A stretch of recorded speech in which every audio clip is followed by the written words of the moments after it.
Yeah, and now we live. We are live. What's good? What's good? Yo, we really was finna start. Do the whole live. Get a whole live, not be live. Yeah. Like, where is everybody? They sitting there like, yo, ain't nobody in the comments yet. And I just happened to look up in the corner, and they gave me the option. They click go live.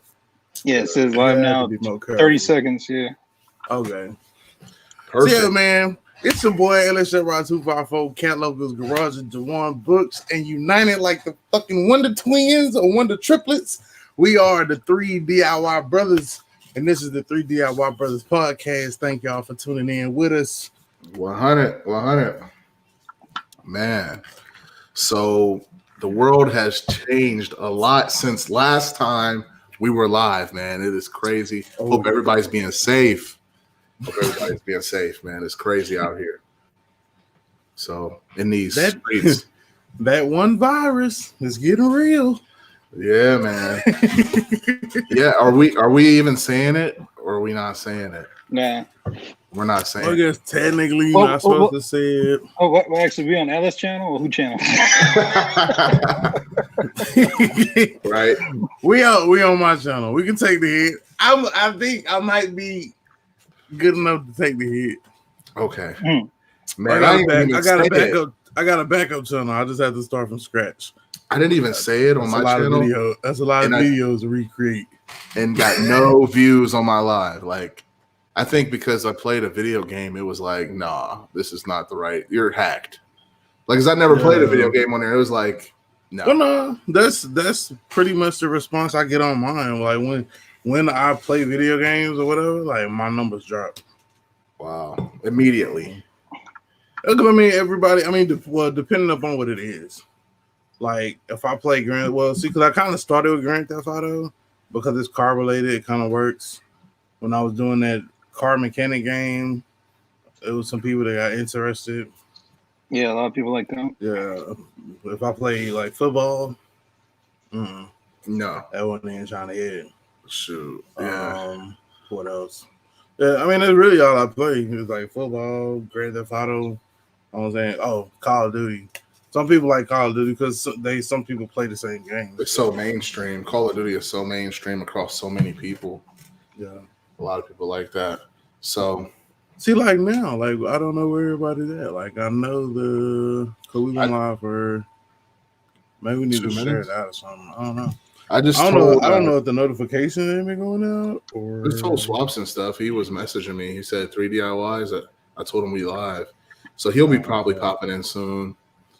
I shared it in my stories and stuff too.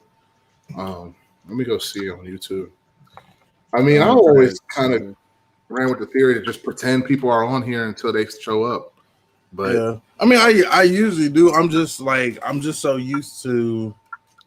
Like, bro, when I go live, like that should go from like 0 to like 7, just like that, and it'd be like, whoa, what the hell? Wow. And then it's because the notifications go out. But if there is no notification that goes out or whatever, then it like the message gets lost or I don't know. Yeah, I have some people have been having issues with notifications, but I'm looking at my recommended. It's not on my recommended right now. I'm looking at it. And I think somebody was saying, I think it was Loco. Loco was saying that like the lives, if somebody's lives, it's not showing up. Oh wait, it's in my notifications though. It didn't show up that one day. The next day it did though. Yep, it's in mine. So maybe, and see, and the reason, and with it not doing it the other night, that's why I went ahead and I put it on Instagram and I put it on Facebook and like a couple more places, just so that it was kind of gave people a heads up. What's up, Queen B? She in here. You seen a comment? Yeah, on the actual.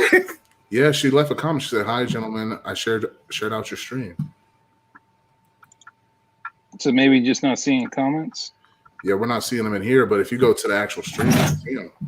Oh, okay, yes. Oh no, it showed up just now. Yeah, it's a little delayed. Okay, there you go. There you go. There Yeah, you it's delayed. But yeah, she said go. New York. Okay, yeah. The delayed effect. Yeah, I was just left from New York's live too. We were over there, myself and Cat Loco. Um, we were actually gonna go at 7, but we saw his notification, so we definitely wanted to go and be able to be supportive of what our brother's doing over there, as he does come through and show us support on what we do over here. So yeah, they're apparently, obviously, there's what the dude said. Well, obviously, yeah, it's a problem with the notifications, and I don't know if they Yeah. are going out or not. Swap said no notification, What's good, which is Swaps? odd, which is Yeah, very odd. yeah, it is. It's a little strange, but I think our core group will get the message. Um, Yeah.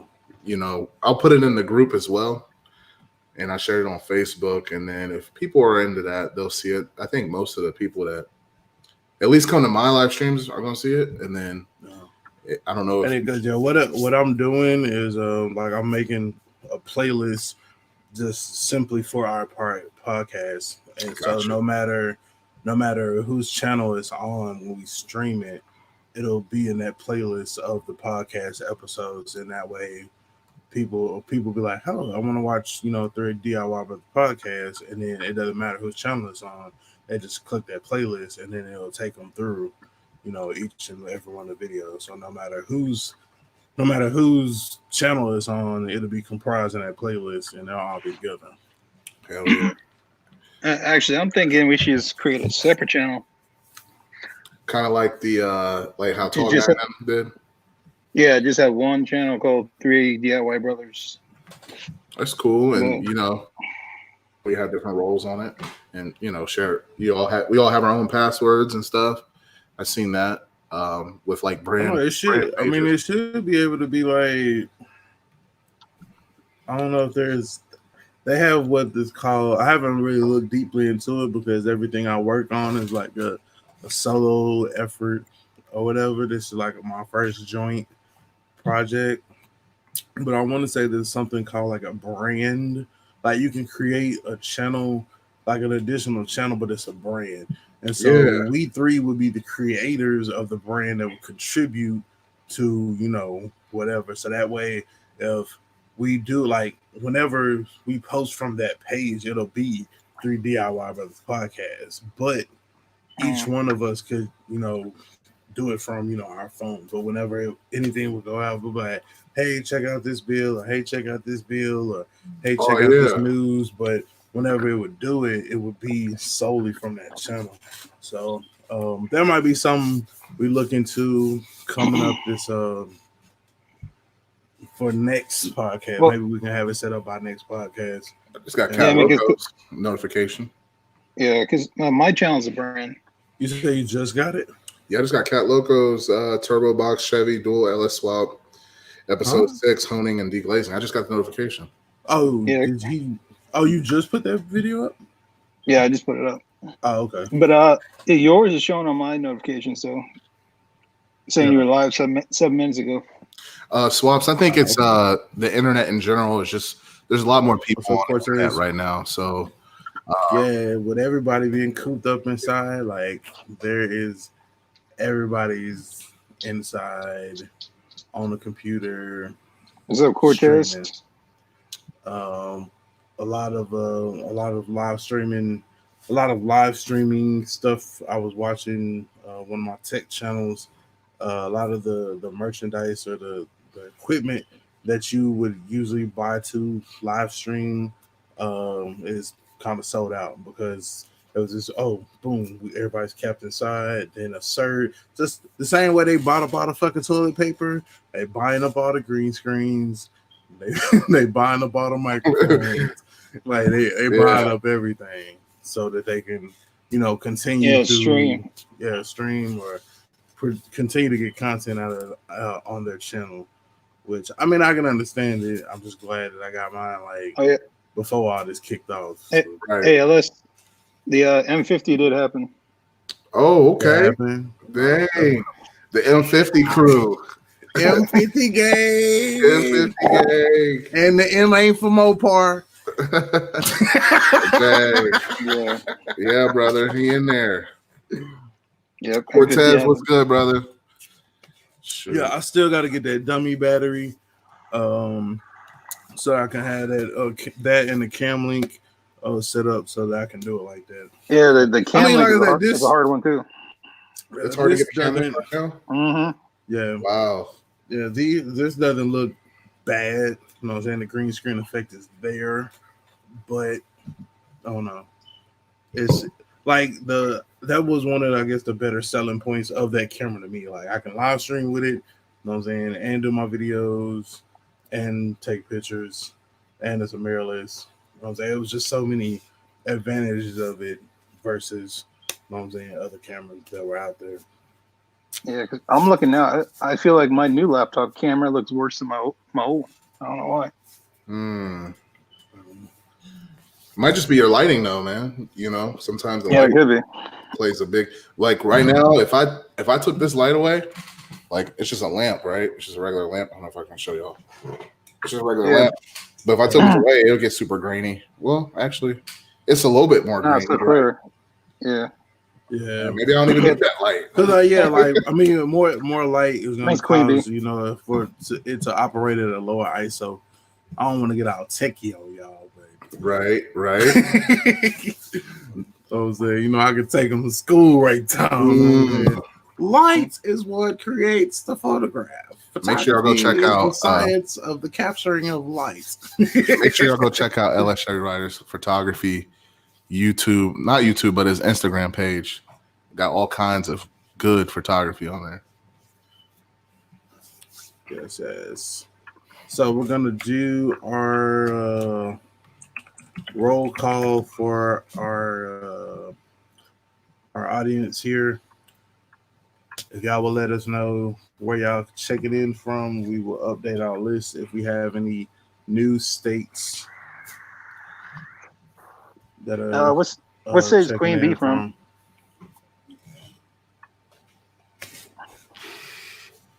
I don't think I know where Queen is from. I know Cortez is in Texas. Swaps. Yeah, Swaps is in Indy, right? No, I thought he was in Kentucky. Yeah.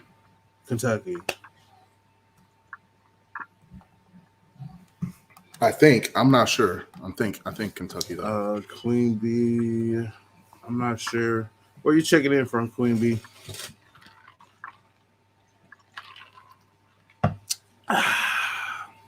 From Texas. Social distancing. Everybody know where Cortez is from.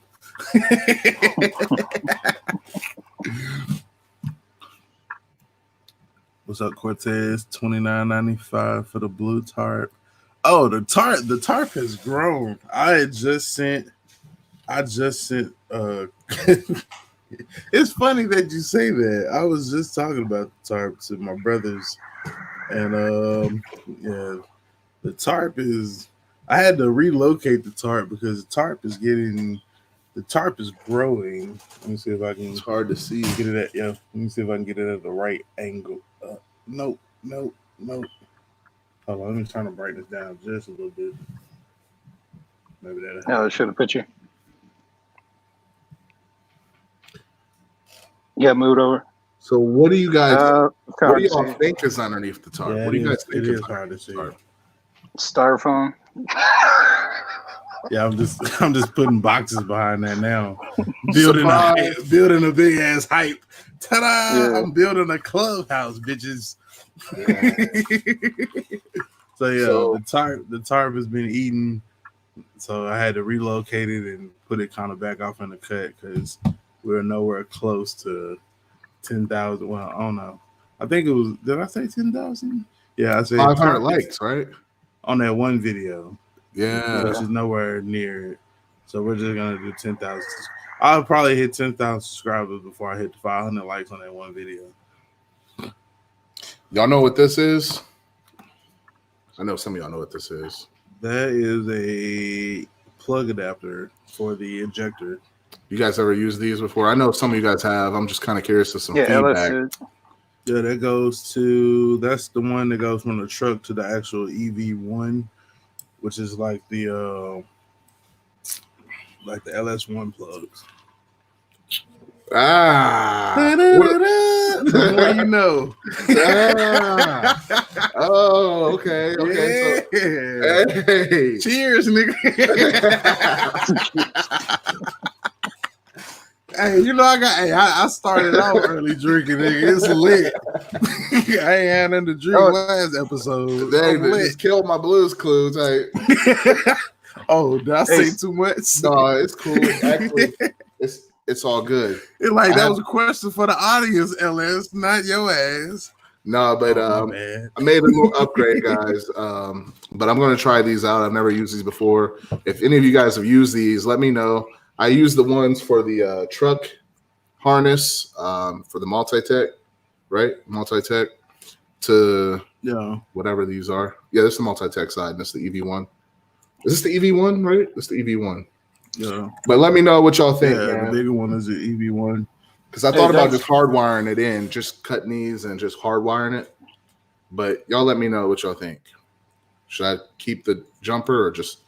Oh yeah, I mean, I would. I mean, that's kind of like the whole reason behind getting an adapter so that you don't. Because if you had the original plug, then you could just cut them and hardwire them in. Right. Like, I ended up getting a set from that was before I knew how easy it was to change the injectors. Like, because I had the flex fuel joints and then the truck actual connector, which is like the multi-tech one. So I was like, oh, I need adapters. I ordered the adapters to go from truck to joint, but obviously the junkyard will provide, and it's true. Like those injectors are real easy to just pop off and bring them on home. Speaking of junkyard providing, why did you not grab those mounts? What mounts? What, the truck mounts? The truck mounts. The truck mounts. The shells, the clam shells. You grabbed those? You didn't watch the video to the end. The ones where you was in the junkyard. He's like, usually you got to fight for these. The truck mounts. He's like, oh, it was the white Tahoe inside the junkyard. It's the one when you got the regulator. Yeah, you thought. Yeah, he was like, oh yeah, the junkyard provide, and you looked at the regulator and you grabbed that, but you was going to grab it off the rivvy though. You was thinking about grabbing it off the rivvy. Did you grab it? Oh, okay. Did you grab them? Yeah, I did. You did? Okay. Yeah, I said at the end that I don't know. It's so many videos, so long ago. It was like that. That's when it dropped. Oh, I recorded. Okay. Yeah, that's when I recorded, bro. Like a month ago. Oh, okay. Yeah, I was like, did I grab one? Yeah. But that is a video that dropped yesterday, because the video that dropped today is when I ran across the 6.0 in the yard. So yeah, that last video with the rivvy, then the clamp shells at the end, I was saying like, hey, maybe I should do like a giveaway of them if I end up needing them or whatever. So I don't need them, but I think that somebody else would. So why do you want them? I don't need them right now. I just thought it'd be good to have on hand. Sometimes you just like to inventory nice stuff like that if you catch it. If it's that easy to grab, that's what we call hoarding. Yeah, that's like a hoarding. That's why I have a tarp now. Just like, oh, you know what? That's why I got 3 engines in my garage and one swap almost done, not even done. Right. I got two on stands. Yeah, just in case motors and shit. Like, who the fuck keeps a just in case motor? A DIY guy. That's it. Right. Hey, thanks, Swaps. Hey, just hit me on IG. And then, what's up, Danny? Yeah, let's see who got here. We just got the notification, and it must be slow. Yeah, I think it's something on YouTube, man. Yeah, we 20 minutes in. People just getting it. Go to OC. Yeah, we got a lot more people in now. Yeah, everybody coming Coming in. Smash the One, like. I had an EV6 Plus, kind of scared to change due to air and fuel ratio and being a newbie tuner. Cortez, are you using a what is that? A wideband? Is he using a wideband? I don't believe he had a wideband. Okay. You should buy a wideband soon. Cause what I believe like what he's doing is just like kind of standard tuning. I don't think he's gotten into like actually driving and doing like a street tune yet. I know that I haven't. I plan on getting one with my Trump dollars.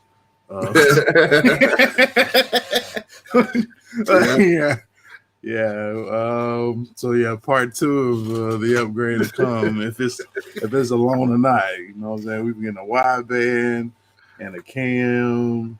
And yeah. Another junkyard engine. 6.0 coming soon. If it was big enough, it'd be like a LSA blower. But ooh, a Chinese turbo. I might get one of them Chinese turbo, boy. I tell Logo, you're not gonna take me down that rabbit hole. I'm taking whatever pill takes me back to reality. My lying reality. Y'all can take the blue pill. Turbo's as cheap as you can get, so that's reality. I feel like turbo's easy to start off getting, but nitrous is like definitely I feel like the cheapest. Because you can just stop. Yeah. You can get your bottle and you can just get your bottle. You just boom. All right, I'm be right back. All right. What's up, Rico? All right, so we got our roll call and everything. We're gonna go ahead and roll into the next section, which is gonna be past events. Since the last time we were live, basically we have had hold on.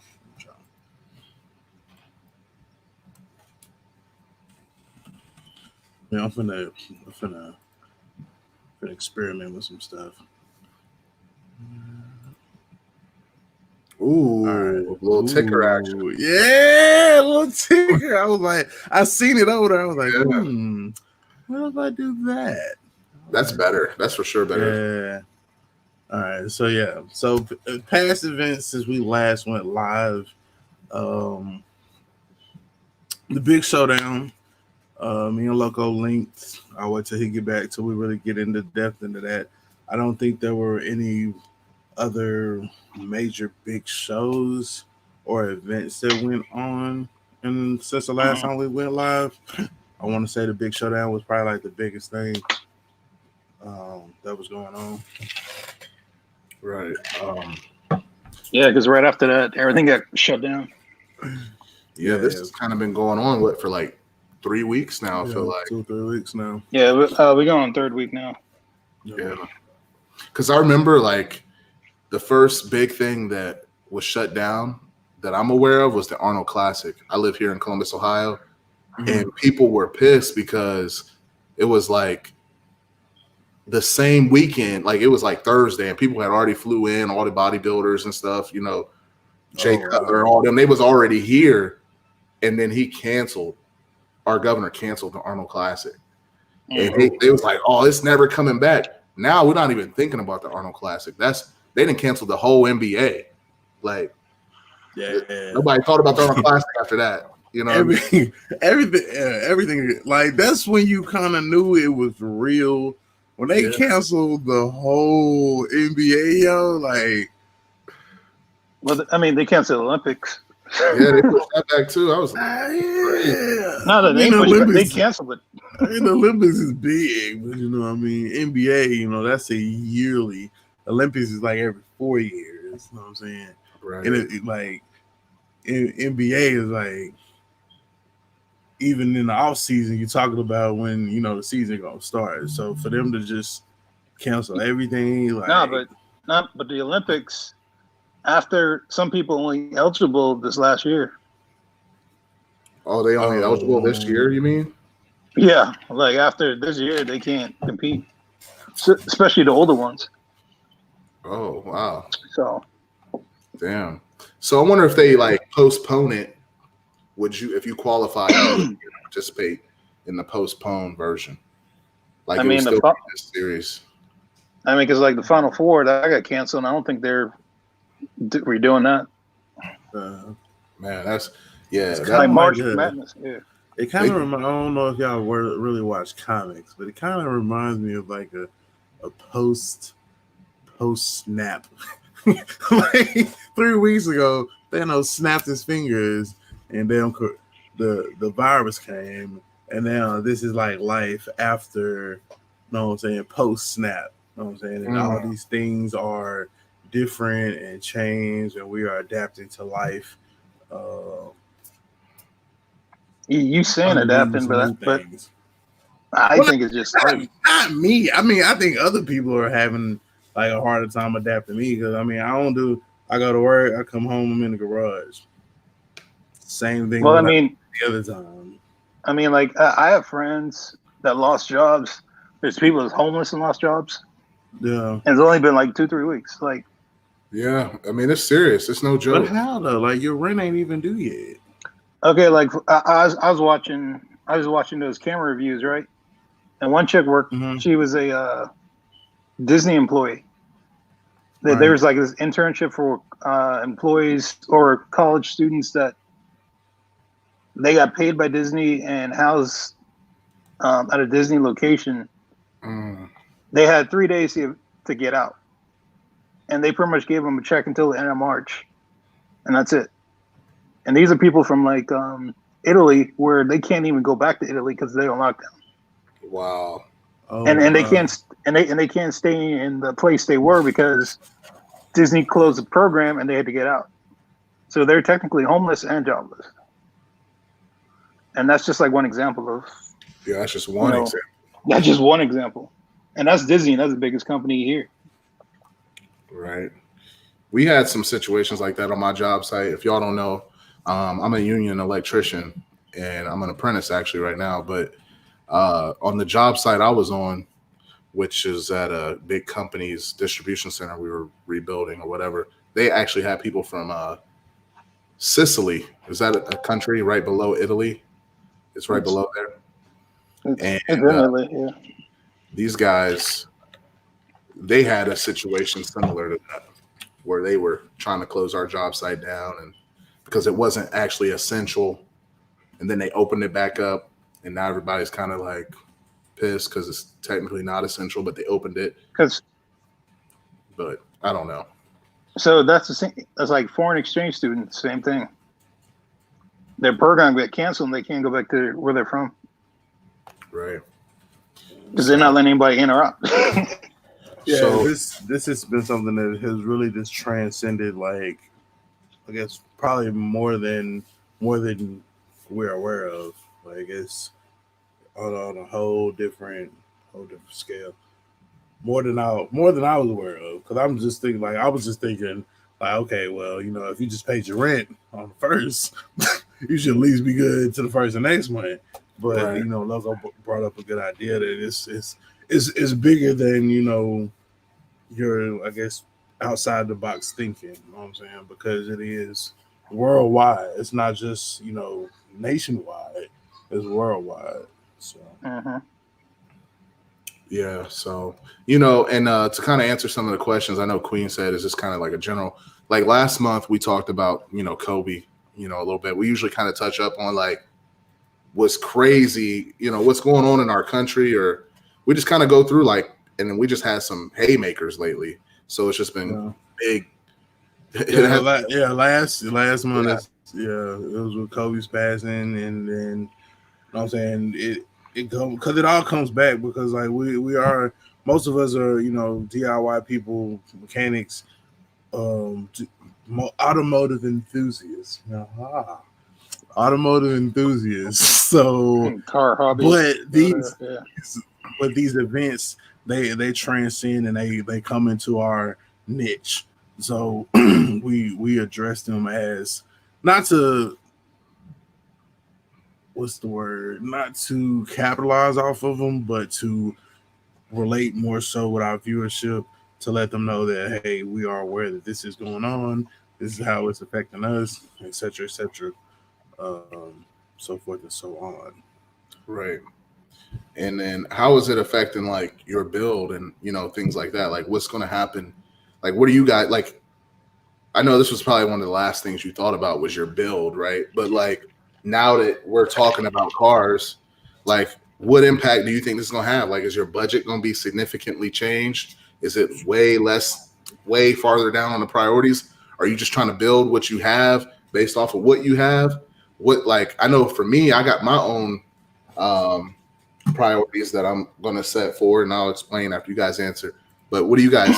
What's your like? What was your mindset like? You know what? Screw the projects. I got to focus on eating. What was your thought process? I mean, for me, my situation is different because I bought my parts a year ago. Right, that's true. So he kind of did spend like all year stacking. You're right. Yeah, like buying everything. Yeah, I would say 1 to 2 years I spent either going to the junkyard getting parts and buying parts. So basically, I have like a whole car and parts ready to go. And because I'm working home, that actually gives me more motivation to finish. Because like, if I'm on break, I might do this. If I'm on break, I might do that. When I get off work, I'm right home. Go in the garage. It'd be like, all right. Right. Like technically, I could work out of my garage right now. Okay. So for me, it's easier. What about you, LS? For me, as you know, auto parts are essential to the craze. Initially, it wasn't really changing much. About the second week of it, hours started to change. Like we open at the same time, close like an hour earlier. So it hasn't been a dramatic change, just little stuff because we are an essential industry. And honestly, I'm gonna keep it 100. Like I was looking forward to it. I was like, oh yeah, they finna shut this bitch down. I'm finna go home and work in the garage. No. It was like we are essential and we got everything keep rolling along. So I still just been working and finding the time to get everything done. This past I was off yesterday and I was off today, and then when the schedule comes out for next week, I'll see which days I'm off. But I'm still just working around it. As far as and time has always here lately, y'all know since I started working at said company, that has been my biggest hurdle. You know what I'm saying? Has been time. I'm saying now it's not necessarily accumulating the parts. I pretty much got everything. It's just now having the time to do it. I just want to say I haven't seen a difference in your videos. That boy good. The only difference is you ain't going live every single day. I don't think. That's the only difference. And then like as far as like for me, one thing I noticed is remember all those deals that, and I think what was it? Classic Ride Society had mentioned it, but I was thinking the same thing. All those deals that was up around tax season, they start popping right back up. Everybody was like, "Oh shit, I guess I don't need this Caprice this year." So they back up on sale. People trying to eat. If I had the money for that, I would probably be buying, more cars. But I'm like trying to keep the money I got right now, because I don't know what's going to happen. I do think everything's going to be fine eventually. If you can stay healthy and make it through the next maybe 2 months, I think things will probably get better. I'm not a doctor. I don't know. That's just my gut instinct. But I'm just going to try to, build one of my cars, which is the Regal. That's always been the primary focus as far as the builds go. I'm not going to be investing into, the Deltas or anything like that because they may just have to go, if it comes down to like I need money or whatever. I don't need to keep those cars. The Regal I got the most time in, so I'd probably keep that. But yeah, that's pretty much my mindset. And parts are coming slower. You know, I haven't bought any parts, but I've been buying a couple things on Amazon, and even with Prime now, they, you know, and I'm totally fine with it, but they've slowed down, you know, their Prime delivery, and that's totally understandable because I know those people that have to work and they don't need to be rushed because it's also an emergency for them as well. So I'm patient, and you know, I'm just trying to do the best I can to stay healthy, man. That's really all I'm trying to do. I mean, it has affected it doesn't, I don't think, for bring anything to like a complete halt, but um it does kind of like bring you to, it makes you like, all right, and on toilet paper, people buying up everything. Let me prioritize and get some stuff for my family, because that's pretty much what I did like all day yesterday. Like, you know what? I went to, as I say, I went to Walmart today and it was fine. The only thing wasn't there was toilet tissue. Like water was there. A lot of things were restocked. yeah, and then when I went yesterday, it was the same, but no toilet tissue. And toilet tissue is essential. Yeah, but water was gone. And now there's like plenty of water. Yeah. Yeah. And I mean, as long as people buy it in moderation, man, like I don't know what the whole deal with the whole toilet paper craze was anyway, but yeah, what is that? I mean, all it takes is one rumor on IG or Twitter. But what was the rumor that had? Like you just. What was the rumor that made people start buying toilet tissue and not soap? For all we knew, Charmin could have threw it out there, or Bounty could have spread. Man, we're gonna blow out our inventory, man. Just tell these people. It could have been like Charmin or Bounty employees just dropping little seeds to everybody. Like, that there's a shortage. Yeah. Shortage of toilet paper. But the funny thing too is bullets was shortage too, because people thought martial law was about to take effect. Yeah. So they were buying out of bullets. But you know what? The only reason I would buy, bullets, and I do have guns or whatever, but it wouldn't be for martial law. It would be to protect the house from like people trying to rob, stuff like that, because they own some purge type shit. People will be they'll be more likely to try and rob during martial law, in my opinion. See, yeah, my opinion, if I'm arming up my house, is to protect from like burglaries, home defense, stuff like that. I don't really know the whole concept behind the martial law or whatever, the martial law. Just think purge. Isn't it like, wouldn't there be more like all the police and everything would be under the military at that time, right? They would all work for the military. It'd be military. Right. See, I don't know if y'all about this stuff. Yeah, I don't know if y'all like here recently on Netflix, like all that's been trending is like end of the world movies, and I've been watching the shit out of them, right? Dude, so it's this movie Outbreak with like Cuba Gooding Jr., some other people. Anyway, little monkey comes from Africa, starts spreading the virus. That town is under martial law. Like the government controlled what went in, what went out.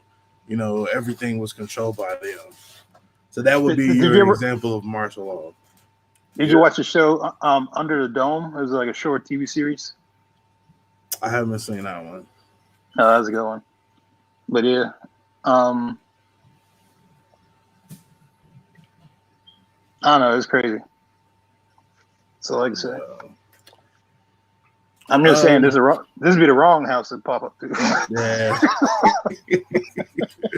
Don't make me pop up. I'm telling you. This would be the wrong one. But so not to dwell on that, man. Just make sure that y'all are protecting yourselves, getting everything that you need for your family, etc., etc. Stay home as much as possible. Yeah. And I mean, there's a caveat off of that. Like the whole like stay at home as much as possible, but like they still letting people go to parks. You can ride bikes, take walks. Like I really don't see I don't know how well thought out this whole shelter in place was thought out, because like take where I work at, for example.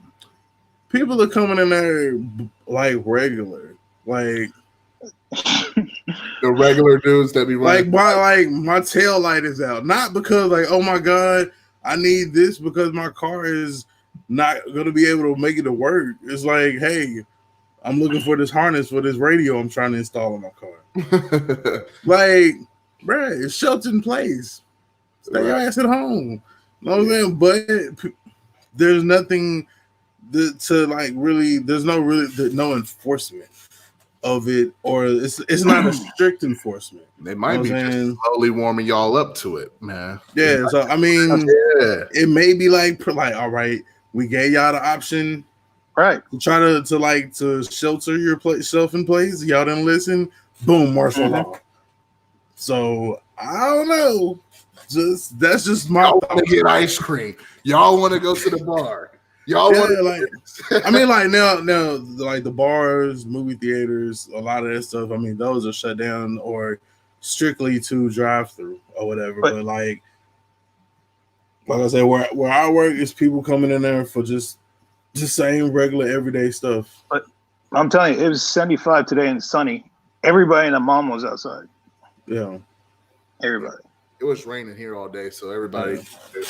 Yeah. And I mean, they do have like if you do go to the grocery store, stay 6. Like, bro, like when I went to the store yesterday, like it was crazy because like everybody got on masks. I ain't got on no mask. I'm looking at them.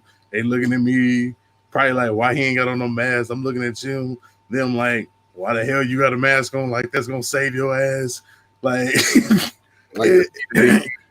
yeah, because it's just a regular mask. It's not even like no hypo. It's not even a filtered enough mask to where it would stop something. So like, you still would catch it. You know what I'm saying? So I don't know. I'm just ready for it to be over. That's all I'm gonna say. I'm ready for it to be over. Regular life, man. I don't know, man. You think people still gonna be on freak out mode in like 6 months, or are they gonna get over this? Even after it's over, you think people are still gonna be like freaked out? You know, like I think people will eventually get up, bros. Like I mean, I've been around a little bit. Y'all been around a little bit too. You know what I'm saying? We have lived through Y2K, swine flu, Ebola, all kinds of Ebola. You see, Ebola would probably be the most recent one, and you remember how that shit came, and then Ebola's gone, just like that. You know what I'm saying? And it was like, oh shit, it's coming from Africa. It's gonna kill everybody. And then it was gone. The only thing was, I don't think people were buying a bottle of toilet tissue then. You know what I'm saying? And that's the one you would have thought they would have. That's the one where they were supposed to be throwing up and shitting everywhere. I mean, to keep a straight face. I'm gonna say I'm from Florida. I'm used to this type of shit. This happened yearly in Florida. The hurricanes. So right, with the hurricanes. Okay, that makes sense. Yeah, because or even here in the winter, like you can't find a shovel anywhere. I'm like, because everybody's like, oh, it's like, bro, it's snow every year. Exactly. Like, it snowed the same time every year, and you like, oh shit, I need a shovel or salt. All the shovels. Yeah, like maybe you should have been buying a bag throughout the year. Now you want to go buy 12 bags at one time. Like, yeah, because like in Florida, like grocery stores, like every aisle will be empty. Generators, you can't find a generator. Damn. Like during a hurricane in Florida. Even online, it'd be sold out. And like that's the one thing here, I believe, probably sold out too, but I ain't check into it because if we had the virus and a burnout, it's over. Wow. No. So imagine the virus is going on and now you have no power. And you're stuck at home. Ooh. Better hire me, man. Better hire me. He said, let me slide you my business card. There's conduit money. Yeah, go ahead and hire me real quick. No, I mean like a worldwide like burnout like blackout. a grid. Yeah, grid. Yeah, grid. Yeah, the grid goes down. blackout. Yeah, y'all still should hire me though to look at it. To look at it. Just to look at it and be like, yeah, it's your grid. Yeah, it's that'll be 1150. Like the same as everybody else's. It's just the grid. Yeah, he can come with a flux capacitor. Trying to plug it in your fuse box. But yeah, man. Car also, yeah.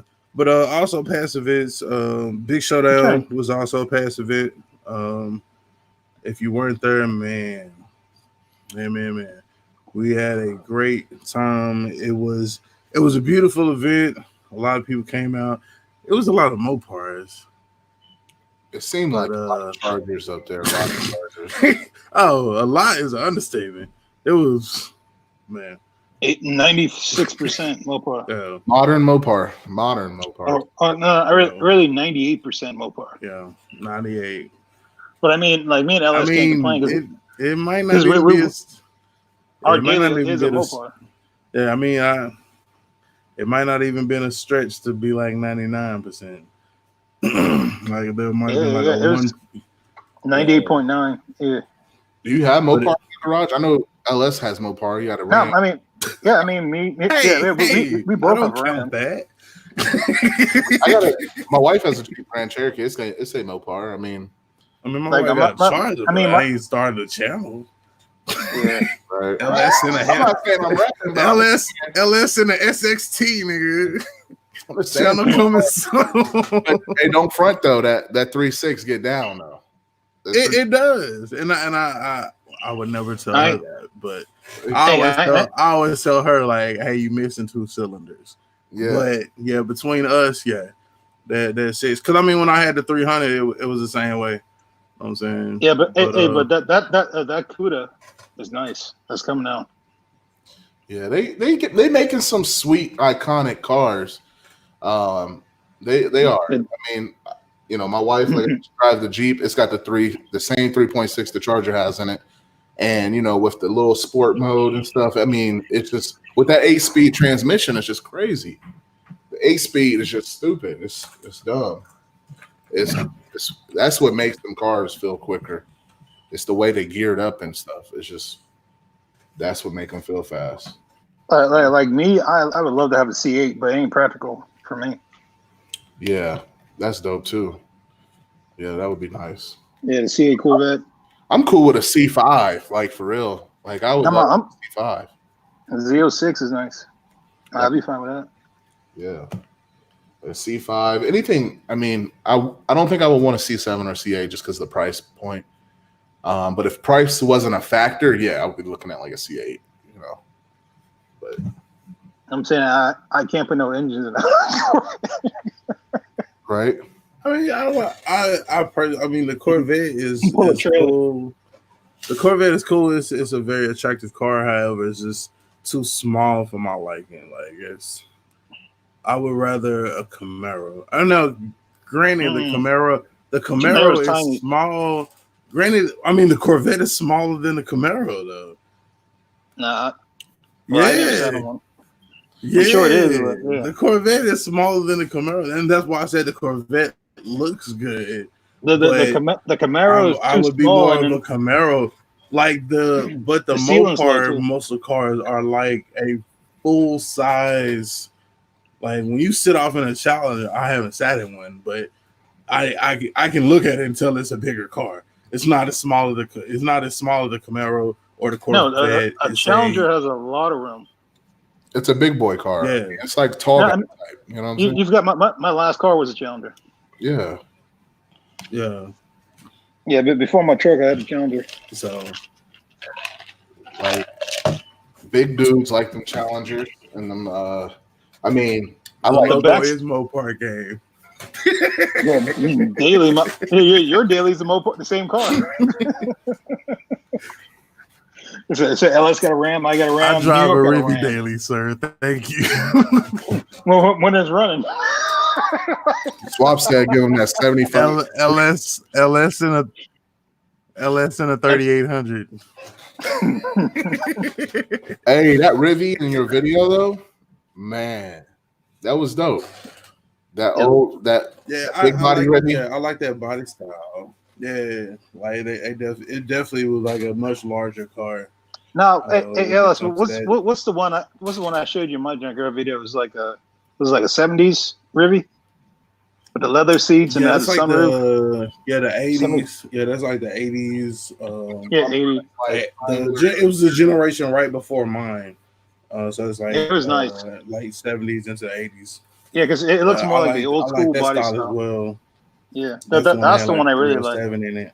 Yeah, if I could get my hands on one of those, I would definitely do it. A guy here in town had one. I think he just recently sold it. I'm saying he had the review on the swingers. Real nice. And it has that boxy look of the 80s and everything. It's just it's a beautiful style. Kind of like a G body look, but not really. I don't think I've ever been in a Charger.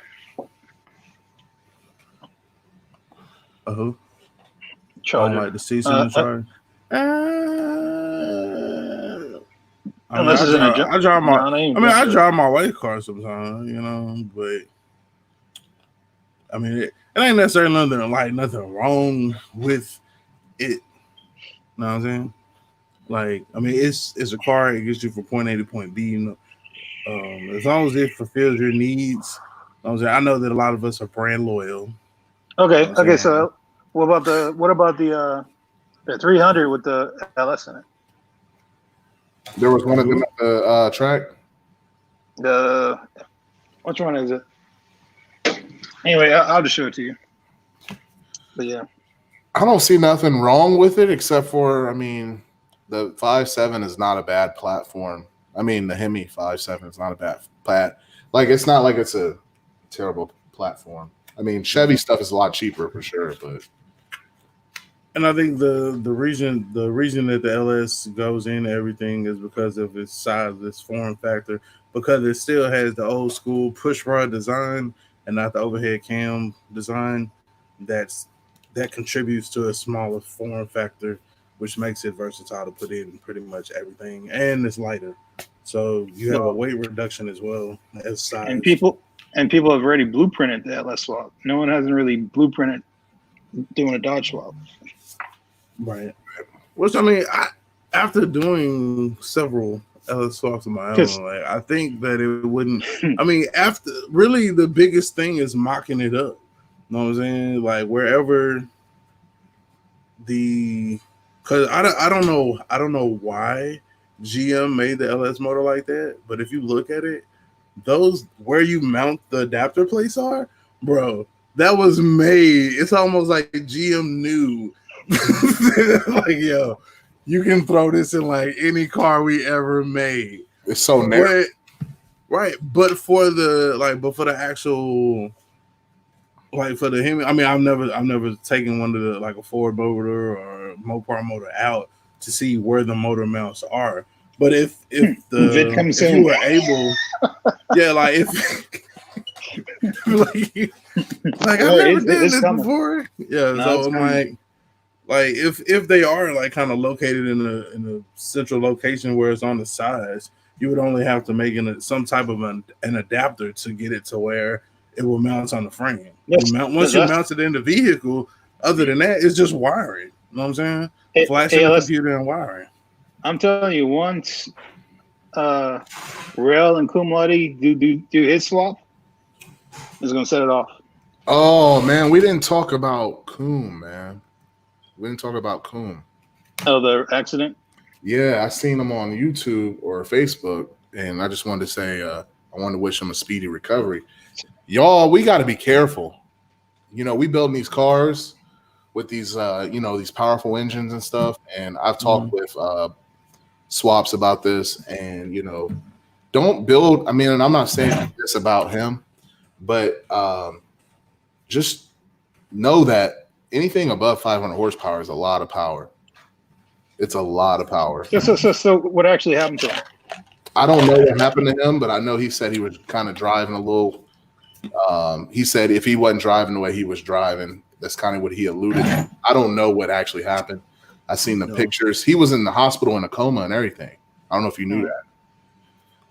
But it was after. It's crazy because when I was at the showdown and I was recording, like Coon was on somebody called Coon like on FaceTime, and FaceTime they FaceTime to where Coon could see like when the dudes was Hot Wheels and the other dude from Nevada was like negotiating the race or whatever. Yeah, and I saw that he was there, and I thought in my head like, I wonder why he not here. You know what I'm saying, but I ain't say shit. Yeah, I think a lot of shit. At the show, I already knew he was in an accident. I think from New York. New York told me, I think. Yeah. But him and Rose talking about doing like a Hellcat swap in a G body. That would be dope. That'd be dope. That'd be. The only thing about it is, look at Ellis. The only thing about it is, the thing about the Hellcat swaps, the price point. The size, I think, and that's why I don't know that it would work because of the size. It's still a push rod. No, Coom. I think Coom's gonna do it. I mean, it'll work. I mean, yeah. After they mock it and make, there's no already pre-made, like adapters or mounting plates or nothing like that. So everything is gonna be customly done. You know what I'm saying? It should be pretty straightforward. You basically, so imagine because pretty much a G-Body is like any other small block Chevy car, right? You just move the mounts. So if there's any mock-up of anybody doing any motor mounts in a Chevy, firewall, it's the same setup. Because when we do one in a Caprice, it's like doing one in a G-Body. You're starting to see that. You just had to a certain extent. I guess like initially, like as long as it'll fit off in there, like because with the G body, the clearances are different. You know what I'm saying, because of the size of the frame or etc. and stuff. So like you have to run different headers, like the same headers or whatever manifolds that I ran on the truck. I can't run that on the Caprice or the G body. Like it's different. Like while the core is essentially the same, they're going to be different things. Like I didn't run the same exhaust manifolds on the Caprice that I ran on the C10. I didn't run the same ones on the C10 that I did on the Caprice or the Colors. So there's certain things that have to be attention to detail. I've heard like a power steering bracket has to be changed. Little slight things, but for the most part, who was it? Like Richard Rollins that did the Hellcat swap in like an old school Challenger? Was it him? I know. I haven't seen that video. Gas Monkey or somebody. But yeah, they've already put a Hellcat in an old school like Challenger. So and they had to change a lot of stuff. So it can't be done. I have to go see that. I would be interested. No. It wasn't Gas Monkey. It was I think a dude name. It's a guy who's like he's the Mopar encyclopedia. What's his name? Oh, Brad Holdner. I'll have to see. No. I think that's the LS Swap dude. Well, not the LS Swap dude, but the dude that's always testing the stuff with the LS motors. I could. I'll think of the name and tell you. But yeah, it's been done. It took had a lot of modification, a lot of money. Swap said, "Giving this 75 Caprice photo, I'm good." Yeah, 75 a year, everybody want. Rico said, "I don't like the new vet. It looked too European." No, you're yeah. European cars are fucking sexy, yo. Lamborghini, fucking Ferrari. I don't have a problem with it looking like a European car. Like I'll ride the hell out of a European car.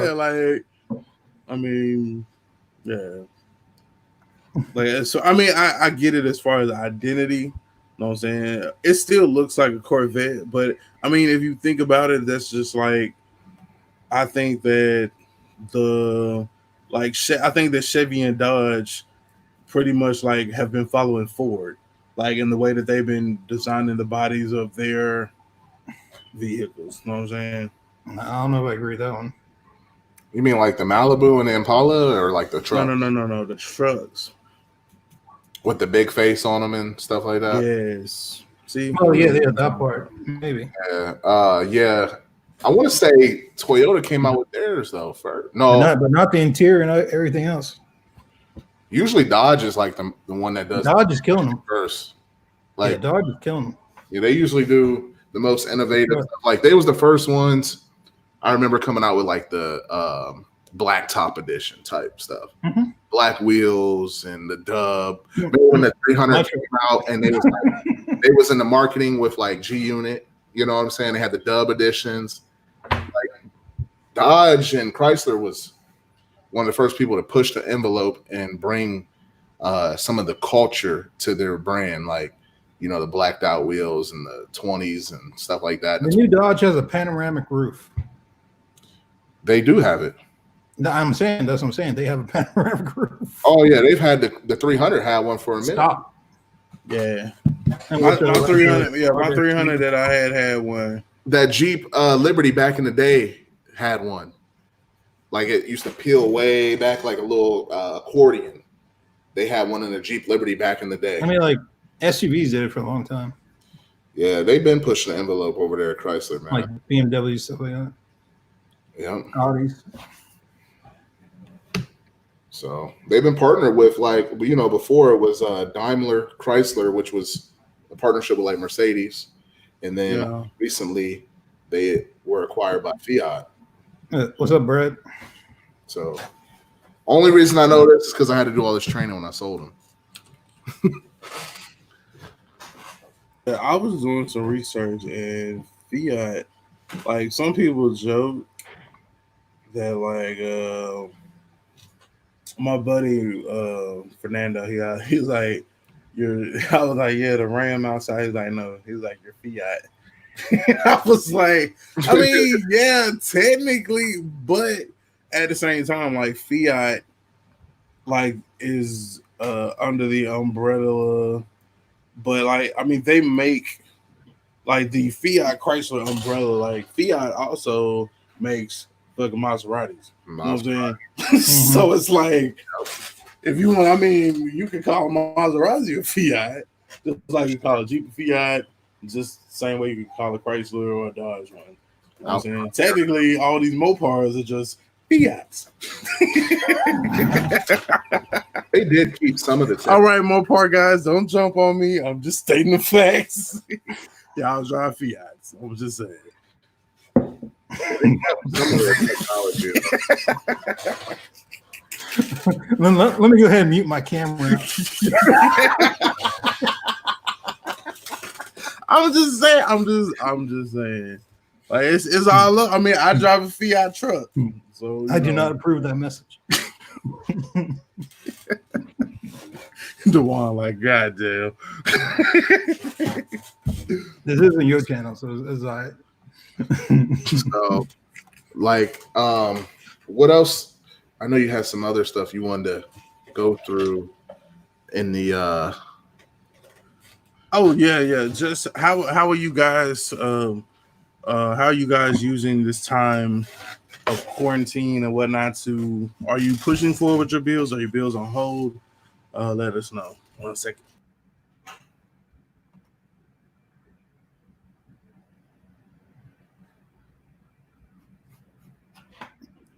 I see how we haven't chat.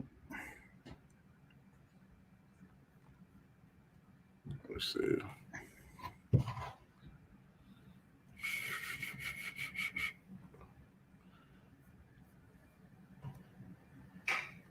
So I'm looking at the Fiat Chrysler umbrella. It looks like they have a lot of brands, like you said. Alfa Romeo, Chrysler, Dodge, Fiat, Lancia, which I've never heard of, Maserati, Jeep, Ram. So they got a pretty robust team over there at the Fiat company. I thought I feel like I look young as shit on TV. On live. Okay. I feel like I look young. Oh yeah, man. Looking at the screen. So, do you think that like live streams are a good thing for your channel? I know you don't do them, so you were saying like, so I've only done maybe 2 to 3 lives ever in the last 2 years on my channel. right? And the only reason I did I went live is for giveaways. I think I've done like three or four giveaways. Okay. And I just wanted to be fair, so I did it live. Otherwise, I never did like hey, I'm gonna go live, blah blah blah. Now, I think it's important to be active on YouTube. It doesn't really have to be on your channel, but people know me through other people's chats. But I think at some point I will have to do lives. It'd be good for my channel for people to like get to know me more than just me cracking jokes through chat. You see my personality in my videos, like tonight's video. You see my twisted personality. So yeah, it's good to do the features, like especially in the comments. I like being in the comments. You know, I think a lot of people click on channels in the comments. You know, personally, I do it. If somebody got a fly comment, whether it's really stupid or like really interesting or really smart, if it's pushing the envelope in any direction, I click on it. I'm like, who is this guy? Oh, he got one video with 2 views. Who is this guy? Or I check it out. If it's interesting, I look at it. But sometimes, you know, some people are just trolling in the comments.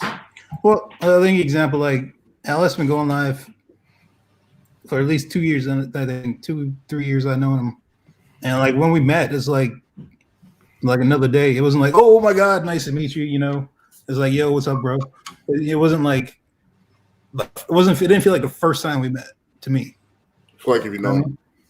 Because he went live every day, and I feel like I already know him. Yeah, although it was the first time we had actually met in person, but yeah, it didn't feel like like right. I see you all the time. Just like almost stuff. Yeah, because I had to give him my hotel to come pick up something. If I didn't feel comfortable, I'd be like, yeah, I'm gonna meet you at the gas station or something. I'll be by pump number 3, nigga. Right. Hey, what kind of car are you in? Under the light. What car are you in? Okay, he told me what car he in. I'm in a green car too. Hey man, I've been on like some sketchy Craigslist deals, bro. I know it can get weird sometimes. Yeah, especially in a different city. So yeah, an unfamiliar city. Yeah, you catch the vibe. You know who you know what I mean? You've been dealing with somebody for a long time. You know what I'm saying? You know who you vibing with sometimes. You know what? I haven't heard from Mean Gene. I haven't seen him on in a Gene while. commented on one of my videos earlier today. Like not too long before we went live. And like I messaged him back, or I responded to his comment, and I told him that I thought the corona got him. I mean, the virus got him. Technically, you're not supposed to say that. So I thought the virus. So we won't call it by name. We thought the virus got him. So remember when you was real sick? You was like, man, because I was sick like a week before you was sick. Remember that? And when I did my junkyard video, I just posted. I was just coming out of that, but that was like a couple weeks back. My voice was gone. I remember you were sick. You was like, man, this has been like one of the worst colds. Yeah. I wonder if we were just more robust and came through it and made it.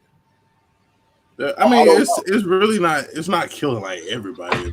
Like it's like, and that's when they said that it like kind of originated with like back in October, November, and back in December. Like I felt like I was going to die. Like it was bad to the point where like I don't know. I probably took a break.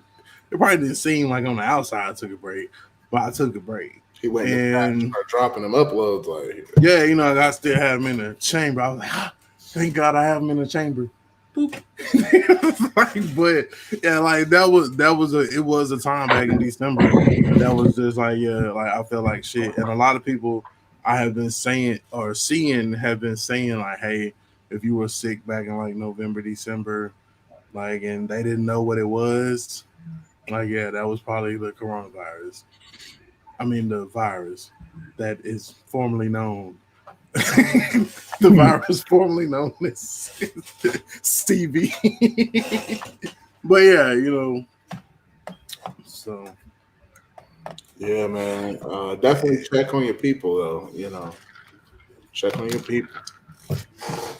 But yeah, man. Now that I got my little my little Xbox up, I seen you add me on Xbox. I'm going to get on there. yeah, I might have to I might for $20 I might buy that game. Yeah, that's okay. Which one? 2K on Xbox. Oh, I don't really play it. I'm on it. Yeah, my Xbox is upstairs, but I mean for $20, I ain't tripping. Hell, I could even play it on Game Pass and be like $10 a month or something like that. Because Game Pass was charging me, but I was like, I don't even play it like that, so y'all can stop. I literally bought it for this stay at home because I would I could be I would be forced to work on my project. No, Lord forbid that you do that. Right? I mean, your project basically done. I switched up my intake and stuff, and I got a video I'm gonna drop. That's 8 bolts. You know what? You think it's 8 bolts until you start doing your injectors, your intake, your water pump. It becomes a lot more, and then the fuel line is it's a video. It definitely is a little bit more. I had to do a water pump.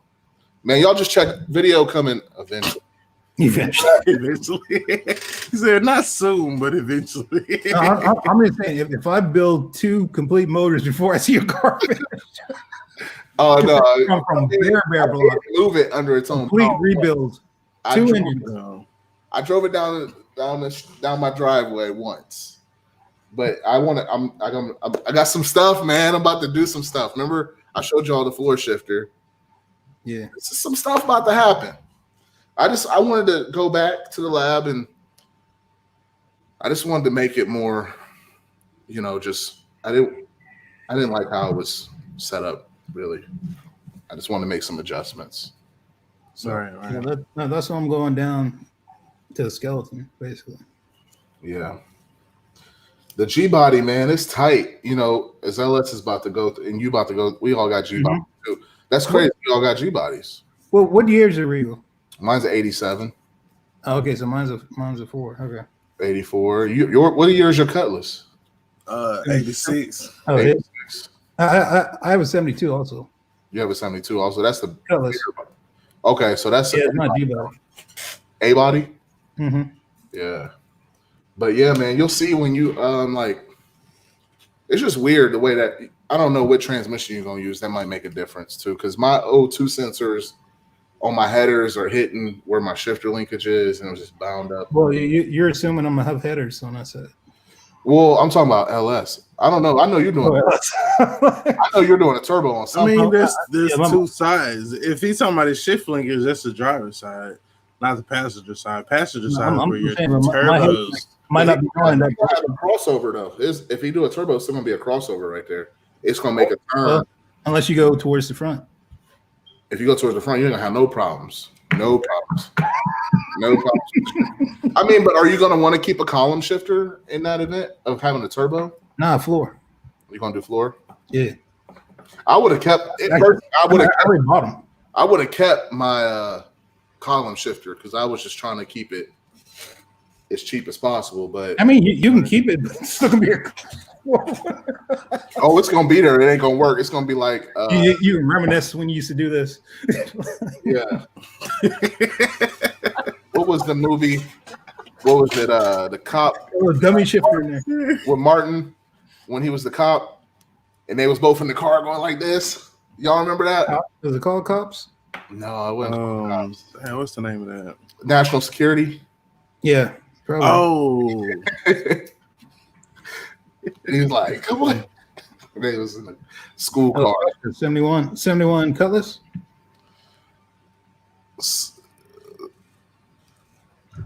I got B.A. Brown going. I'm pumped.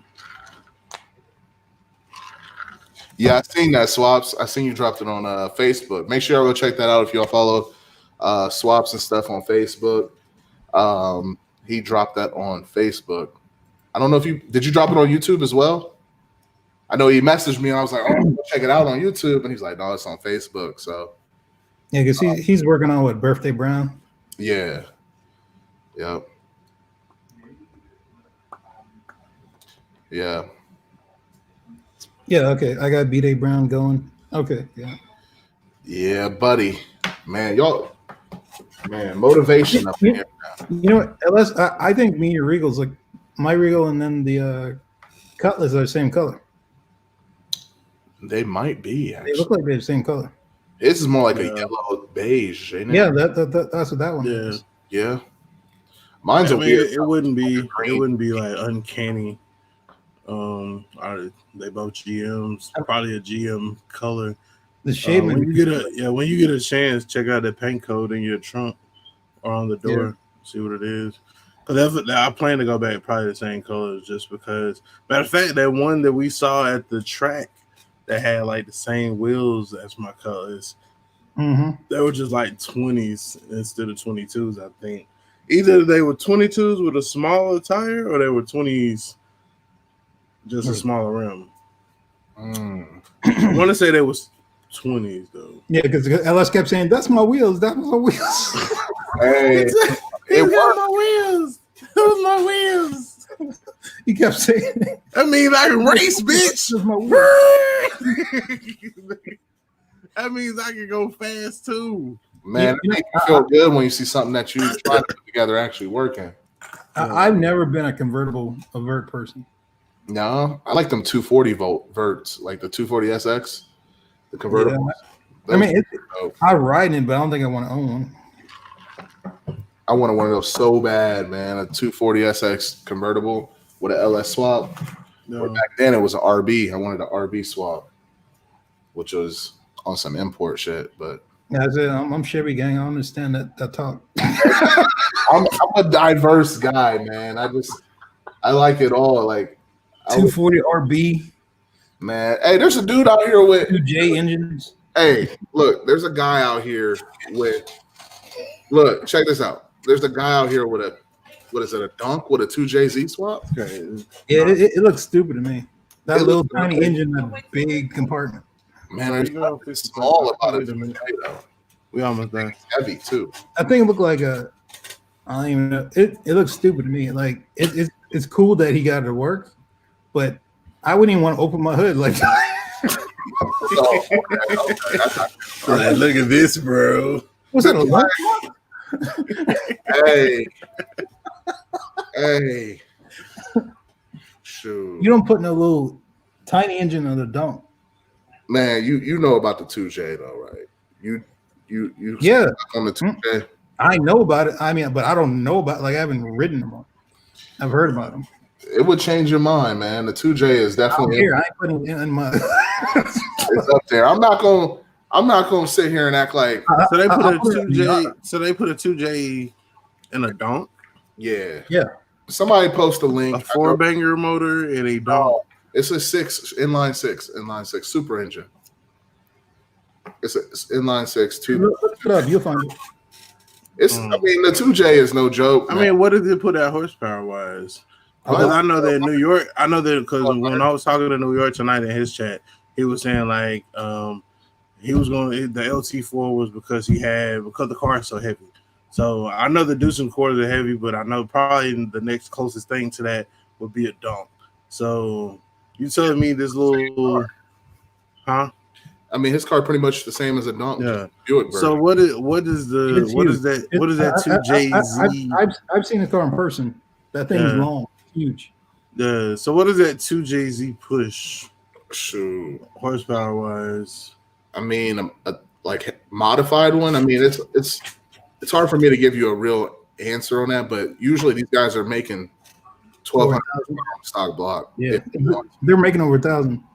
If you want to on a stock block. On a 6-cylinder? Yeah, inline. Hey, don't be that dude to get one. Supercharged. Why am I wasting my time doing the LS swap when I can have 1,000 horsepower and better gas mileage? Looking at nah, but I mean, I feel you though. It's a dope build. It's just a lot more wiring than the So regular. Jay-Z can do 1,000 plus horsepower. Yeah, it's no slouch. I just want to put it on my car. You know what I'm saying? Yeah, you know. Everybody got their preferences, you know what I'm saying? Some of y'all drive Fords. No, if there's a place and there's a time where 6.0s don't exist. Own Ford. It's own not Ford. cheap. And 2Js are plentiful. Right. It's not as cheap to get a So you paying for that horsepower. Cause I mean you can do 1,000 horsepower on a 5.3 bottom end. But yeah, but it's a lot safer on a 2J. Like it's just different. It's just different. I'll sway. It's just safer. I don't know how to explain it. But now, when you say safe, like safe in what way? Because they're already forged to begin with, because it's a turbo application to start. Yeah. Okay. see, to speak on that. That's the only thing I don't like about my build. That is a Gen 3 and doesn't have the thicker rods. Well, that's easy though. You can get those. Yeah, but it screws a lot of things up. You're better off on Gen 4. Oh, just starting all the way over from a Gen 4? Yeah, the Gen 4 rods.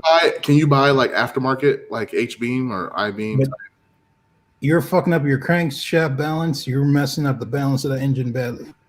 You're doing more damage than good swapping. Well, I mean, I think I've heard people talk about like upgrading or swapping to different rods. Right. Like they're running you can do it. It's just Gen not 3, but Gen 4 rods and Gen 4 pistons and yeah, check out. Yeah, but how long do they last? I want to say. I mean, I would think that they taking the shit out of the Gen 4 for it to be better, not worse. Check out that 8x8. If you balance everything, check out that 8x8 build. get it machined, yeah. But these people ain't balancing; they just slapping them in there and blowing it up. I don't even know if he made 1,000 on that 8x8 build, but he ran 8s in that on Sloppy Mechanics. I don't know if he made 1,000, but he ran 8s. Which I mean, do you know the history of Sloppy Mechanics in his engines? I know he blows up a lot of engines. Exactly. So why would you follow the advice of someone who blows up engines? Who has thousands? Because he eventually got it right. That's how he did the basically all the guesswork for you. Like, okay, this works. I finally got it. You know what I'm saying? But 5 engines later. Right. People follow people who could afford to buy new engines like nothing and don't care what they do to it. If they $100, like we're and $50, like y'all be getting them. Yeah. Like you not y'all. Him. Yeah. At that him in the middle. Yeah. Those kind of price is just a time thing at that point. See, you can spend $50 on pizza one weekend. Yeah, I know. So like for me, I don't care about that. Pizza Hut, get 2 larges and some wings. That's $50 right there. Go. Yeah, but if you were a person that spent $1,200 to $1,500 on a 6.0, I would leave it, keep the rods and don't go turbo on a Gen 3. No. But see, I'm not pushing. They charge it like that. It's a dude who came into the store the other day. He was like, "Yeah, man, I went out to XYZ, name of the place, and then I paid like $1,500 for the 6.0." I was like, "Oh, that's cool."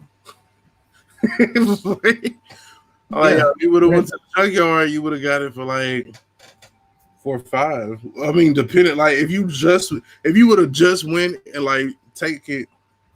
You know, say that you already have like all the stuff you need for the engine and you just need the bottom end. Now, that's a different story. You know what I'm saying? If your heads are still good or whatever, and you just need the bottom end of the engine, then yeah, that's a totally different story, and you could probably get it cheaper.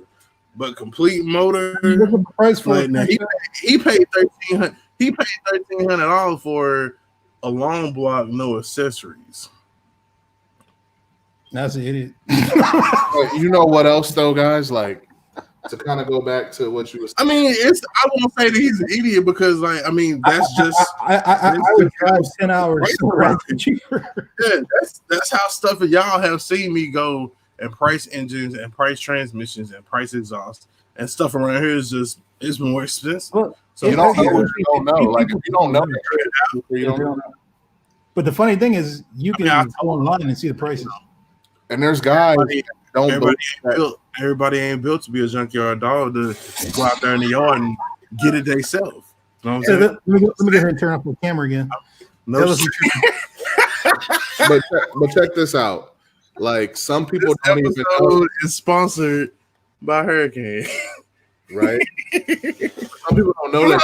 I'm just saying, like there are people that they don't want to build. They're not junkyard dogs. They won't go get it themselves. They rather pay somebody that has already had it pulled or pay somebody to pull it for them and then pay somebody to put it in. And there's nothing wrong with that. Or you a Facebook. Look at me. There's nothing wrong with that. You know what I'm saying? Do your lane. So classic. This is the 3 DIY Brothers podcast, and we do it ourselves, okay? Hey, classic. Only people with money can afford to get forged rods. Was it the coated springs, the hardened springs, and all that shit? I mean, those things ain't cheap. It's not cheap, no. It's not cheap at all. Oh, is the rods forged or is the crank forged? Yep. The rods are forged. Now the crank, you can get like I don't even know. I didn't even look at the price at the crank, but I know the crank ain't cheap. Forged rods and pistons. I just did a Google search. $1,000. Yeah. Summit. Yeah, but that's not including the piston rings. Not including the springs, the lifters. Well, this includes piston rings, rods, and the pistons. Summit, $1,103.97. So that's not including the block and the trans and all the money you're gonna have into it. Oh yeah. I mean, you still gotta have you gotta already have the block and all that. You know the $5,000 right there. You look at it realistically at $5,000. But I mean, that's for somebody that's really building their stuff up. That's not for people like me to have like 3 or 4 bills. Or right. So like class like Dogmaster makes his engine in like a month. Yeah, I mean, or a good night racing. The best thing, you definitely make all that money back. I do believe there's people that pay more because they don't know that truck engines are basically what people are calling LS swaps. So they go out and buy a LS3 and not knowing. Some people they bought an LS3 not knowing they can get a 5.3. And I know they're not the same, they're not equal, but if they would have known, like, they're not equal because the LS3 is better. But some people might not. What's he talking about? The LS3 is better. But if you don't know that, like when people, like all your friends are getting LS swaps, like when you, like say you were a kid and all your friends were getting like BMX bikes, right, and you go out and buy this really expensive one because you didn't know that you could go get this mongoose for a lot cheaper. You know what I mean? They don't know. Some people don't know that people are really just putting truck engines in their car. I like that analogy. Mongoose and BMX. You know what I'm saying? Like, I mean, I related. Yeah. I did. I had a mongoose joint. You know what I'm saying? My dude had a Haro. You know, it's just I was stealing niggas pegs off their mongooses. Like, I don't have any pegs. I can't afford this. I'm gonna just take his fucking pegs. I'm riding around on the fucking 12 speed with pegs on it. Why, nigga? Right. A classic. The other thing about LS swaps, 90% of people aren't doing LS swap as their daily. You gotta think about that too. Like I met one guy in the junkyard. He did an LS swap on his Ford truck only because that was his first truck and that was his daily driver. So he put a LS in his Ford because it was cheap.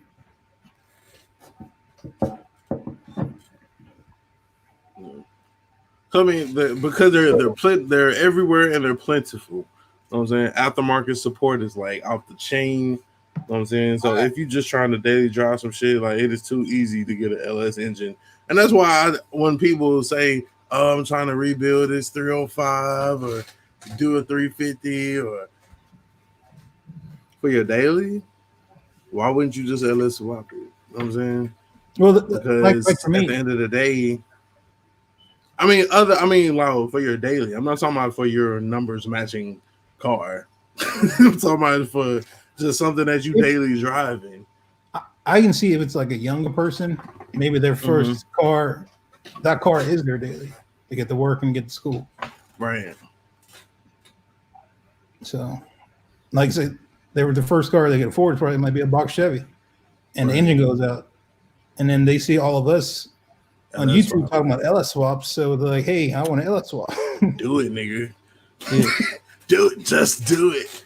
Cause I mean, like in the end, like if like now, granted, like I mean, you trying to get the car back up and running, like don't as long as you don't like run head first into the first thing that you see, like if it's your daily driver and you just need to get something quick, then it might behoove you to go to a shop that does it on a regular. If it's your project, you know what I'm saying, or if you have another car, like, but I guess that takes away from daily driving. So Why is the picture for the podcast still a big show? Well, that was the biggest thing that we were talking about because we're covering stuff from last month, and then current events, and then going into what will be covered for next month, which is to be determined. You know what I'm saying? If anything at all, we will be back the last Saturday of the month, 7 p.m. The last Saturday of next month, April. What is it? Let me get y'all a date. So it'll be April 25th at 7 p.m. We will be back. New York. Hopefully the virus that is formerly known as CV will not be here with us next month. But yeah, that part. But yeah, covering the big showdown, that current events going on now, which is the virus, how it's impacting everybody and their bills and etc. And then what's the outlook for the next month or two. I think the biggest, like going forward, I think the biggest thing is that Whipfest did get moved to August. Hey, Whipfest got moved to August because that's the realest month. That's the realest.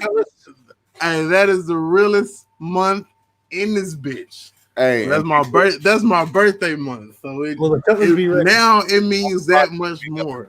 Will the cars be done? Will the cutlets be ready? Well, the Capri. Fake news. No comment. No comment. Fake news. No comment. I mean, it does push it back. It does give me a little bit more time. I mean, of course, like I'm still keeping my Caprice deadline for June intact. Because it's really not that much more to do. But like for the colors, I don't know. I cannot tell you. The colors will still be started by the 20th of next month. So that's still going to happen. When it will actually be running driving, I don't know, because I'm still trying to figure out the rest of the drivetrain, which will be the transmission, drive shaft. We just seen a picture of the transmission on your Facebook, though. Did you see it?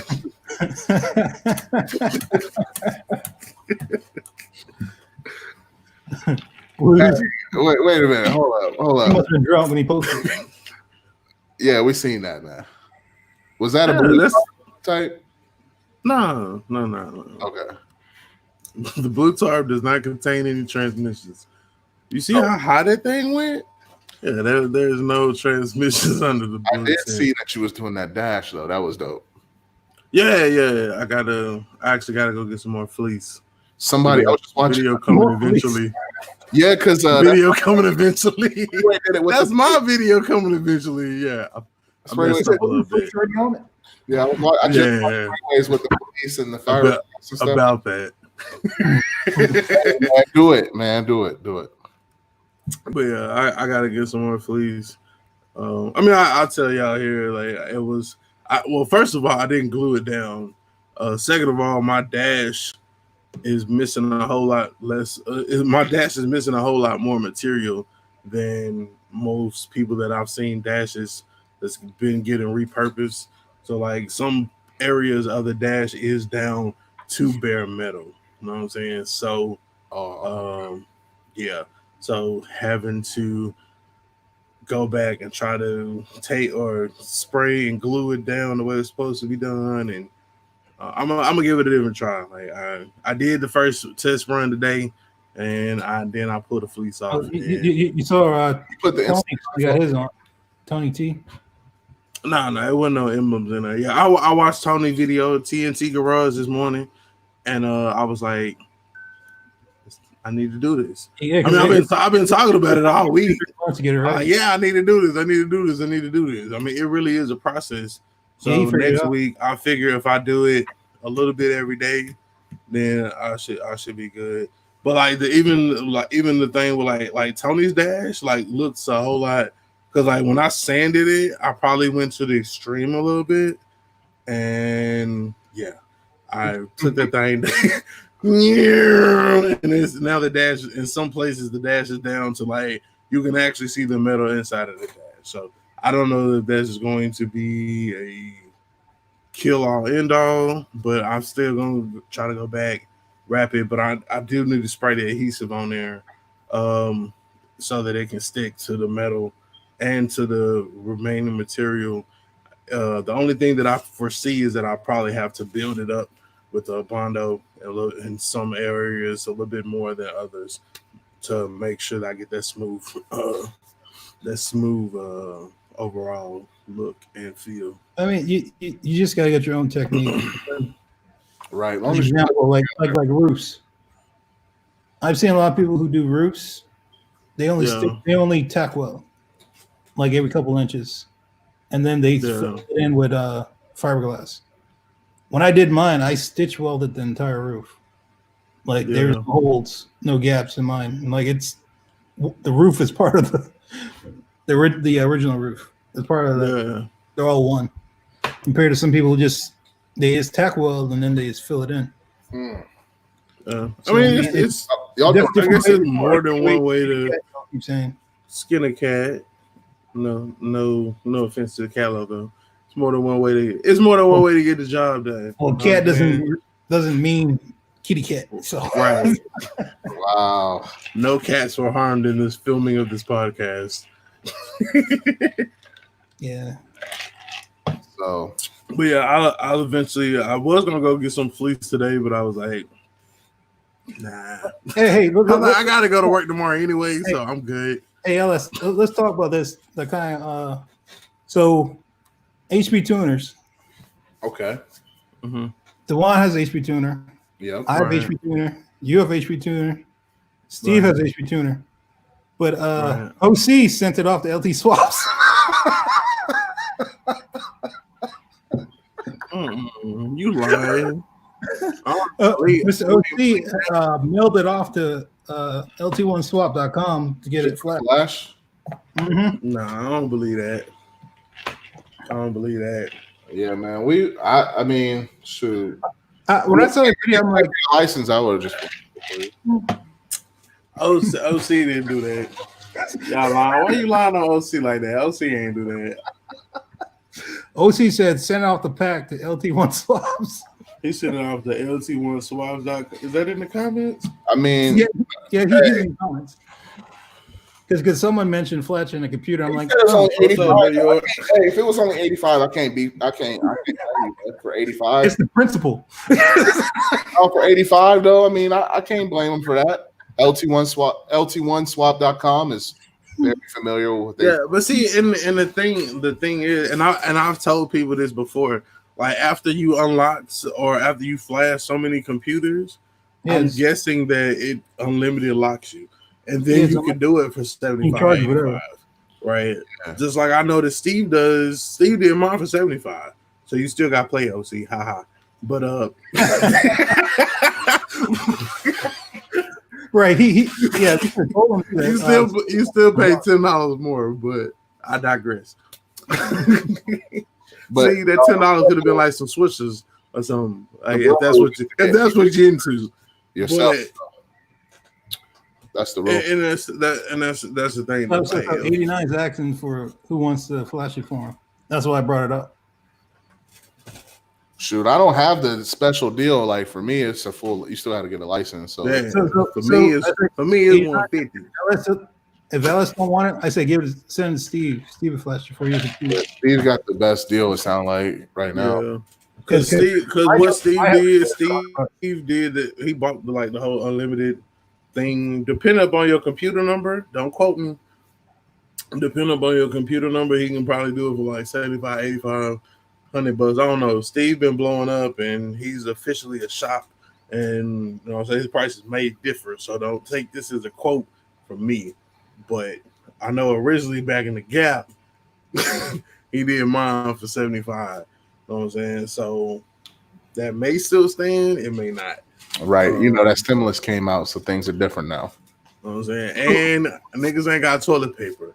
So I'm gonna need you to send me, I'm gonna need $100 for the credits and 2 packs of toilet tissue to flash your computer. Hey, but hey, listen. On Instagram. The move is this, though. The move is this: that the Terminator X looks hella sweet right now. Like the way it tunes is crazy. It's expensive, but that thing is no joke. I really want to try that out. My boy. Shout out to my boy Prince here in Killeen, Texas, man. Prince was saying that just last night or yesterday, he put a harness on his computer, and the injectors were only firing when he first tried to start it, but they would not continue to run. I asked him, did he check his grounds? Asked him, was VATS deleted? He said yes to both of those things. I asked him, did he try a different computer? He said yeah. And the only thing to me in my head, like the harness doesn't do anything other than what the computer tells it to do. Sends a signal, yeah. So I was thinking, he said he tried 3 different computers. So I'm just curious as to what it might have been. And his response was like, oh man, I'm tired of fooling with it. I'm gonna save up for the X. And I'm just like, $1,000. Hey, listen, that ain't even no option for me, man. I mean, think about it. I'm LS cheapo, bro. LS budget, or not cheapo, LS budgeto. You know what I'm saying? It's like I evolved with like a Pokemon. I went from LS cheapo to budgeto. You know what I'm saying? Now it's budget. So I'm not paying like if there is an option. I mean, it's the same thing like the harnesses from China. Like, yeah, it's $300, but bro, I can still go buy a harness for fucking $50, spend an additional 20 on some connections and 5 hours of my time, if that, and still have a working harness. You've already spent the time learning all that, though. Some of these dudes ain't spent the time to learn all that. So you spent that time, which, like you said, your time is valuable, right? This was a conversation from back in the day. You know how much your time is worth. You remember that? I remember that. Right. But so like you already spent the time learning all that. But somebody brand new to the game, they don't have the connections to go get a computer cleaned up right away. He told me to spell it. And I'll put it in the comments. And then Bajito, nigga. You go to somebody with a tune, how much you pay for your first harness? How much you pay for your first harness? Oh, I got. Well, I mean, I won't say that I got because it works. You know what I'm saying? It was wired. Like it was a speed density. I mean, there wasn't all those extra ass fuses, and it's like it was probably like everybody be like, "Oh, that's a mess." No, bro, it's like how there's all those positives or all those keons and all those all the constants, bro. Out of that harness that I bought from dude, is boom. One wire for everything that needs constant, boom. Like you don't even need an external fuse box. You know what I'm saying? Because it's already an inline fuse on there. It was boom. One for everything that needed constant power, boom. One for everything that needed accessory power, and then the relays for the fans. It was 3 relays, 1 for the fan, 2 for the fans, fan 1, fan 2, and it was 1 for the fuel pump, and that was it. I mean, it was like I said, it's a clean. It was done cleanly. It was just a speed density one that was done without O2 sensors, and I need it. But how much was it though? I mean, come on. It hurts to talk about it. Hey, you tried to dodge my question. How much was it though? I only know if I remember correctly, it was like $650. Okay. That was for the harness, reworked, and my computer flash. Okay, that's not a bad deal. But he still didn't use the harness though.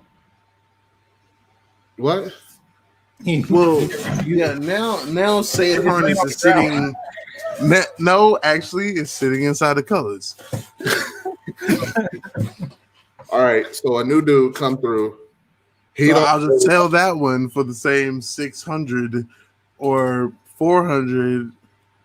I don't know. Like, I'll keep it. I mean, I don't know eventually what I'll do with it, but yeah. But the only reason I was running that one because that one is set up for a 5360 or 53460. The only reason that I'm not using that one that I got from him, is the simple fact that I'm running 60480. That's the only reason. Yeah. I'm just gonna say, man, if you starting off brand new, you don't have the connections. The LS Terminator X is not a bad deal. If you already don't have a computer, if you already don't have it chopped down, it's not too far away from what somebody would pay. I'm just saying, for a quick cut professional customer service, it's not a bad deal. Yeah. She's like, hey, why is this not working? You can call him. Yeah. You know what I mean? So, I mean, for that, I would say it's not a bad deal. Now, where's my sponsorship? No, but they be like, hey, I need that Holly sponsor. Nah, you supposed to ask for the sponsorship before you fucking endorse the shit out of their product. Now it's free. Hey, that's on his channel. They're gonna use my unless shit. We delete it. This message will self-destruct. We're gonna delete this shit. Can you run without O2s? Can you right now swap? Oh, can you run? I said, can you right now? You could if you have. Nah, that's what it looks like, bro. Don't look at me like that. You can run without it, right? Now. He said he added a U in it. I took it as abbreviation for right now. He said, can you run swap without O2s? Yeah, my swap now is running without O2s, technically, because the computer's not reading for it. You know what I'm saying? But to tune it, you need to go back and put a wideband on it to dial everything in. But yeah, you can definitely run without O2s because the only thing the O2s do is adjust your, what do you call it? Your fuel trims. Yep. You know what I'm saying? Yeah, that shit. You know what I'm saying? If you run the speed density, it'll run strictly off the map sensor, the manifold absolute pressure, and whatever table that you set inside of it. But you have to dial that in first before you can, you know what I'm saying, just run it without it. But it can be done because, like I said, even though mine has O2 sensors in it now, like technically they're not reading nothing. Like they're not even being used technically. Are they there? But they're not. They're there physically, but to the computer, they're not even being registered to calculate the fuel air mixture. It's running strictly out the map. But the computer has to already be tuned to run speed density. Now, if you're just taking a stock computer and you're like, oh, I'm gonna get rid of the O2s, then yeah, it's gonna run like shit. You know what I'm saying? That's like if you were to get rid of the mass airflow sensor, because that's another thing. Like mine doesn't have a mass airflow sensor on it either. That harness that I got from Buddy. But you got an air temperature sensor though, right? For your speed density? No. You about to get one though, ain't you? No. No?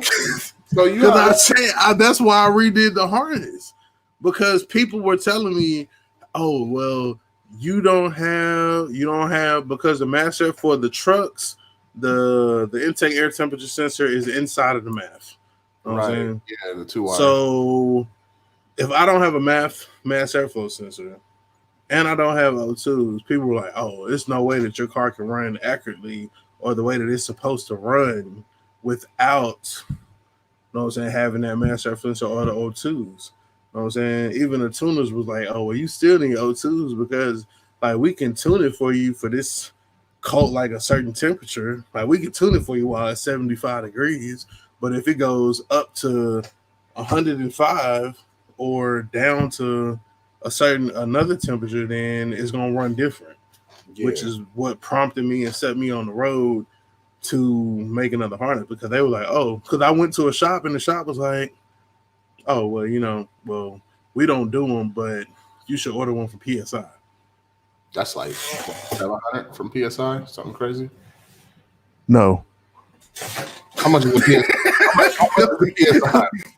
Like $800 No. Yeah. You might as So well. I went to the junkyard. I spent $50, bought maybe like $10, $15, $20 worth of the, like, between the fuse blocks, the fuses, you know what I'm saying, solder, all that, to actually rework it. And I reworked one, and that's the one that's currently, well, actually, that first one that I did was the harness that I got from Outcast, which was originally for the 604 or 80. Once I found out that the 80 and the 60 plug was different, which I did not know, then I went to the junkyard and bought one off of 534 60 and reworked that one. So I have like two under my belt. One of them I know for sure worked. We're gonna find out if this other one. Well, technically, the first one should work. If the second one, yeah, I mean it'll work. I don't have any doubts that it'll work. I mean, there were a couple kinks that I had to work out, but it wasn't nothing major to the point where I wired something backwards or something like that.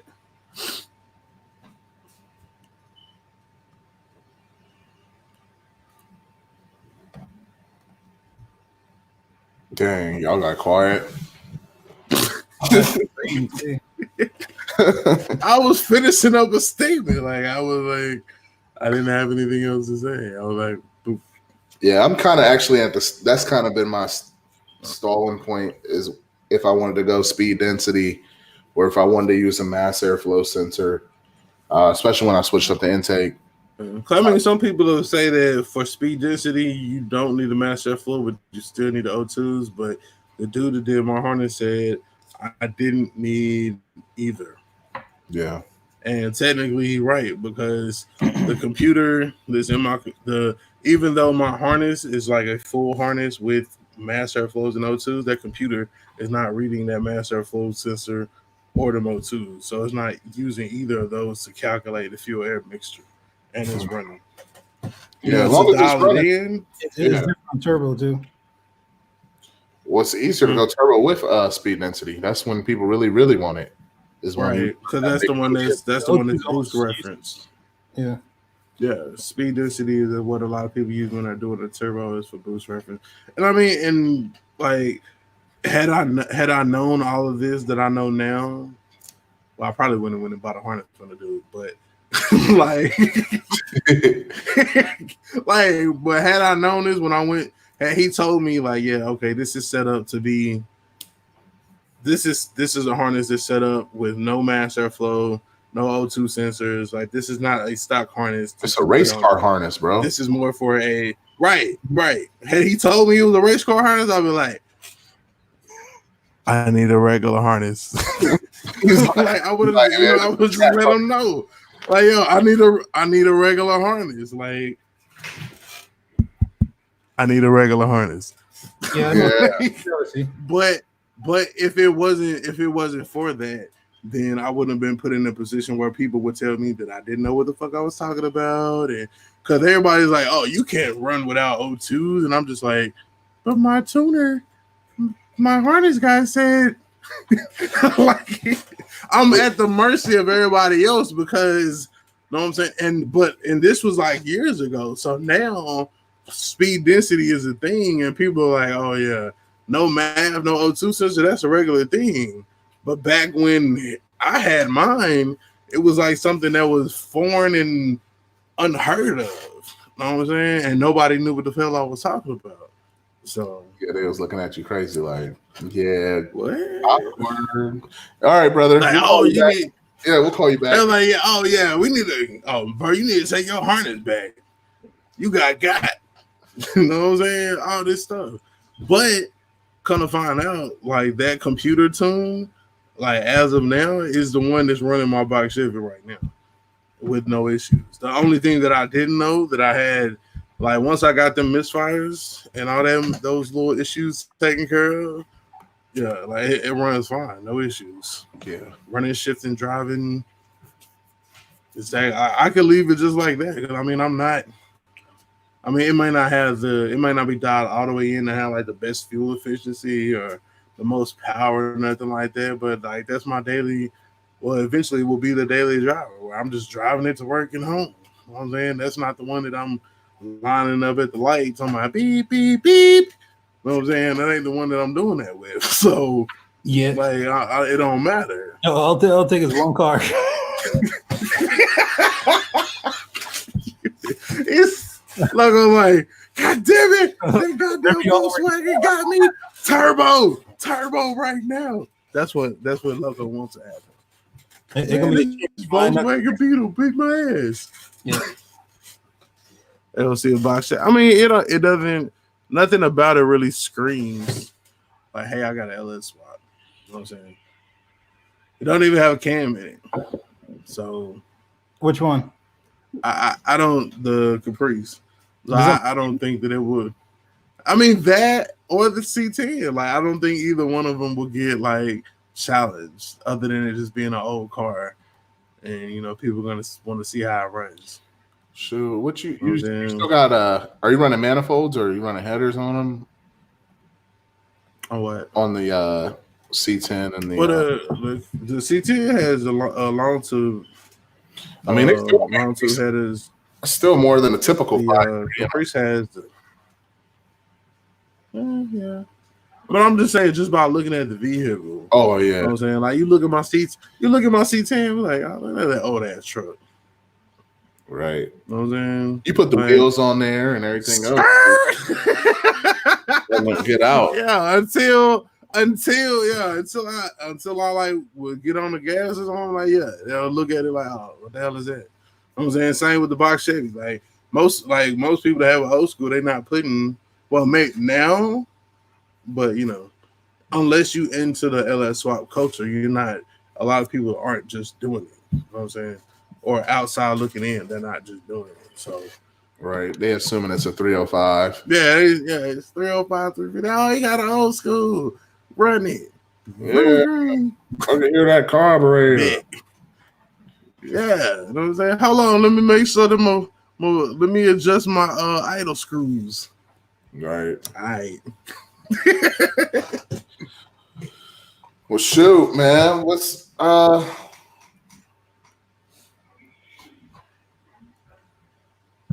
we August 1st, right? LS. Yeah, August 1st for Texas Whip Fest.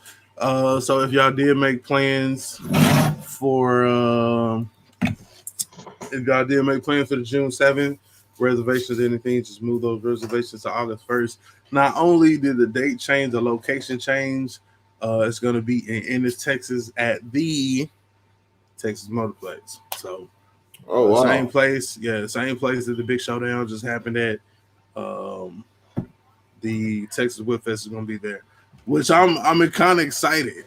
I'm kind of excited. You know, I mean, like it's a comfort in going back into like pretty much the same situation. Like, oh yeah, you know, Whip Fest was here last year. I know pretty much how everything's gonna be set up. Everything, get a good spot by the dragway. But this year is gonna be at Ennis, which I mean, it is beneficial because I was just at Ennis, but I'm pretty sure the Texas Whip Fest will be set up differently. You know what I'm saying, as far as the car, because there's with the Whip Fest, I mean, the car show is a big part of it, and then there just happens to be grudge racing at the end. You know I'm saying they were like even at Whip Fest last year, there was not that many Mopars. So Cat Loco, please come back for the Whip Fest. I promise it won't be that many Mopars. Wow. That was like a Mopar, bro. It was like a Mopar overloaded. And I mean, like, don't get me wrong, like Dodge is cool. You know what I'm saying? I mean, like, we are car guys. Like, even though we have our brand loyalty or our preference, got it. But bruh, if I seen one more motherfucking Dodge pull up to that damn line and rev and go down, because like after the, because like if it's everything is, you know, stock, you know, I mean, people maybe have like different little mods or something, but like it's basically the same car. Like no matter what color it is, what different way it's designed, or wheels or paint job or wrap. At the end of the day, it's still a 392, or it's still a RT, or it's still a Hellcat, or it's still a Demon. You know what I'm saying? It was the Me Too car. It's still a fucking Charger or a Challenger. If you want to get real specific, it still boils down to them two cars, a Charger or a Challenger. I will say that the most impressive vehicle that I saw at the Big Showdown was that fucking Jeep Trackhawk. I'm not gonna fucking lie to you. Shout out to that boy Cooley be coolin', because he was fucking hitting, bruh. You can hear him like down the track. Yeah. Shout out to Cooley be coolin' and SRT Bree, because they was shooting off down the track and like letting off the gas. Like, you know, you in a race, you on the gas the whole time, just all the way. No.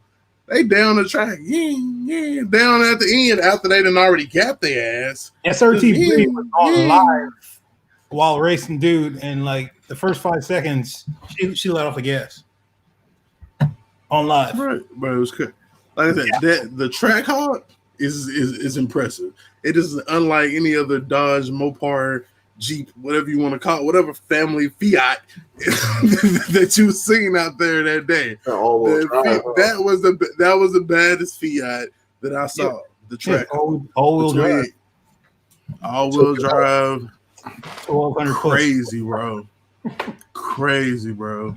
Very impressive, very impressive. Yeah, because I think there were 3 Trackhawks. There was a red one too. I don't know who red one that was. I was definitely impressed. Like, I mean, I've seen him, you know, because Tall Guy was probably like Tall Guy Car Reviews. Was probably like the first one that I knew to have one. Like when he had his for the amount of time that he had it. But like to see it in person, bro. To see it in person, to see Cooley and SRT Bree take out down the track, bro. I'm talking now. This is SRT Bree. This is Life is GQ. In a like in a hell yeah. GQ is in a Hellcat. The 80,000. I mean, I don't know how much the Trackhawk is, but they probably up there. Yeah. Trackhawk probably a little bit more because it's an SUV. Like 94. Is SRT Bree, has she been around for a while, or did she just kind of pop up recently? She's been. I mean, I don't know. I mean, like in the Mopar world, like I just figured out about her probably like YouTube 2 months. Dang. And she has like crazy 76K. Yeah, but she has like 3 or 4 channels too. Oh, okay. So she ain't new. Oh yeah, YouTube. She just knew. She just started a car channel recently. Yeah, that was her car channel is like 2 months old, 2-3 months old. But has she like already 70,000. But she had a city following for a long time. Like that's like a streetcar guy finally going on social media. Oh, okay. Yeah, it's like people already know you now. It's like, all right, boom. Now I'm on now this is where y'all can follow me. Buy my merch. So the city gonna follow you. Yeah. So what's good shit? But yeah, man, shout out to both of them. No Trackhawks. Damn.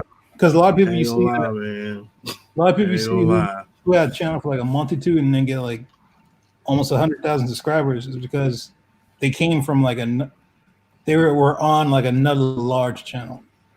Or they already had a big platform. Yeah, someone who they were associated with already had a big platform. But I think in her case, Everybody knew her from Atlanta I on the got street.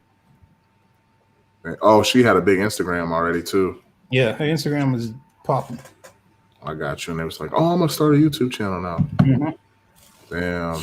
There's a lot of guys on Instagram that I keep telling them to go on YouTube and they haven't done it yet. Man, YouTube is a grind compared to the other platforms. Instagram is easy. You just hit start, basically. Yeah, YouTube, I mean, it's like you being criticized from your quality of your content, as far as the video, the sound. It's just a longer game. It just feel like. Yeah. Are you talking about YouTube? Yeah, it just feel like it's a longer move compared to like Instagram. Instagram is just like pictures. You can do videos, but you can get away with pictures. You can throw music on there with no copyright.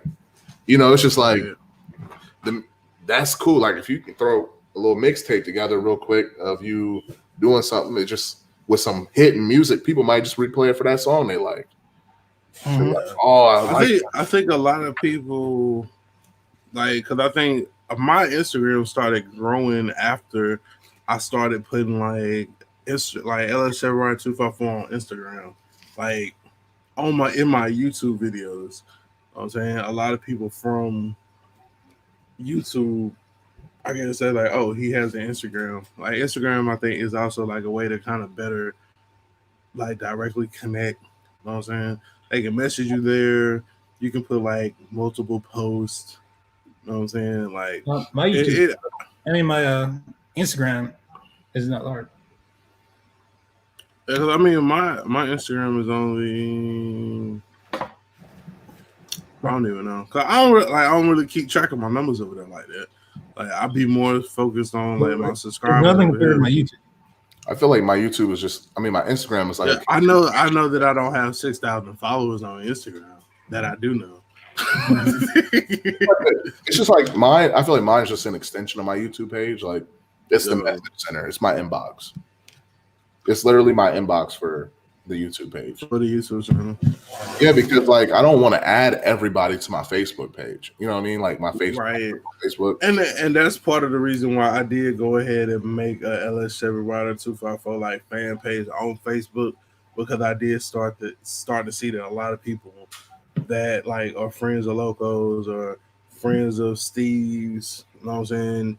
And most they're like, oh, he's friends with Cat Loco. Then they see my face and they recognize, like, oh shit, that's LS. And now they add me, and it's awkward. Like, and I don't want to be like rude and not accept their request, but I mean, at the same time, I really don't want to mix. I already got a shitload of people that I don't talk to on Facebook. Right, I'm just not trying. I don't want to complicate it or flooding more. Yeah, you know what I'm saying? Like that's Facebook is for my personal Facebook is pretty much like for my army buddies, you know what I'm saying, schoolmates, you know what I'm saying, family and friends. You know what I'm saying?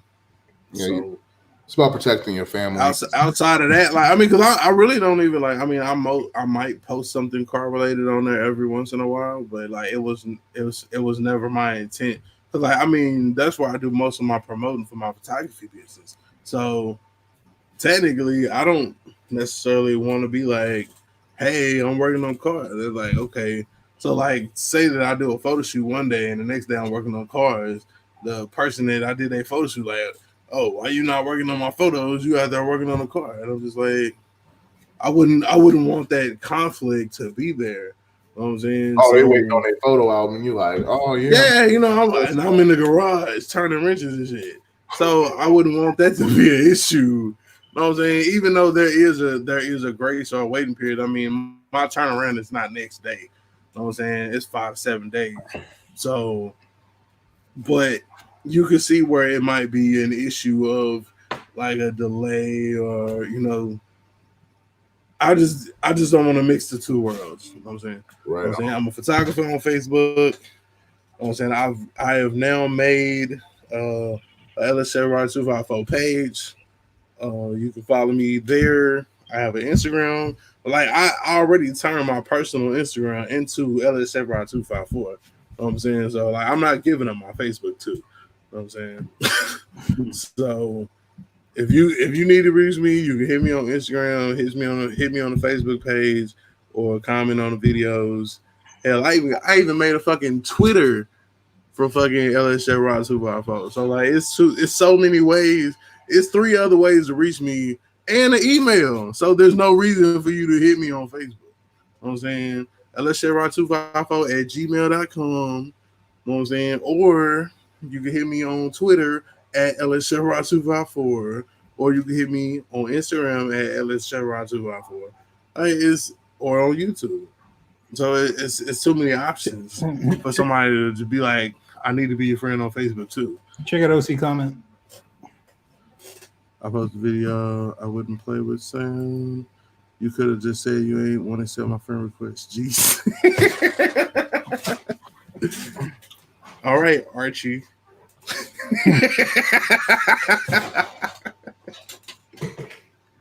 No, but for real, I will definitely. It's just easier to. Yeah, I mean, because like even I feel like I made a mistake with my photography business as well, just mixing in like random customers or inquiries to my personal Facebook page when technically they should have been directed to my business Facebook page. Because like I mean, technically we're not friends. I mean, yeah, technically we're not friends. Like the only reason that you reached out to me is because you know that I did pictures. Somebody told you about me, etc., etc., and here we are. So, Hey, this is a good question for you there. I've been watching a bit. I just bought a wrecked Nissan Frontier and wanted to document the repairs and upload it to YouTube. What editing software do you use? I personally use Final Cut Pro. There are a lot of other options. What happened? You have videos for it. I got what? You made videos on that, didn't you? Oh yeah. I think I did.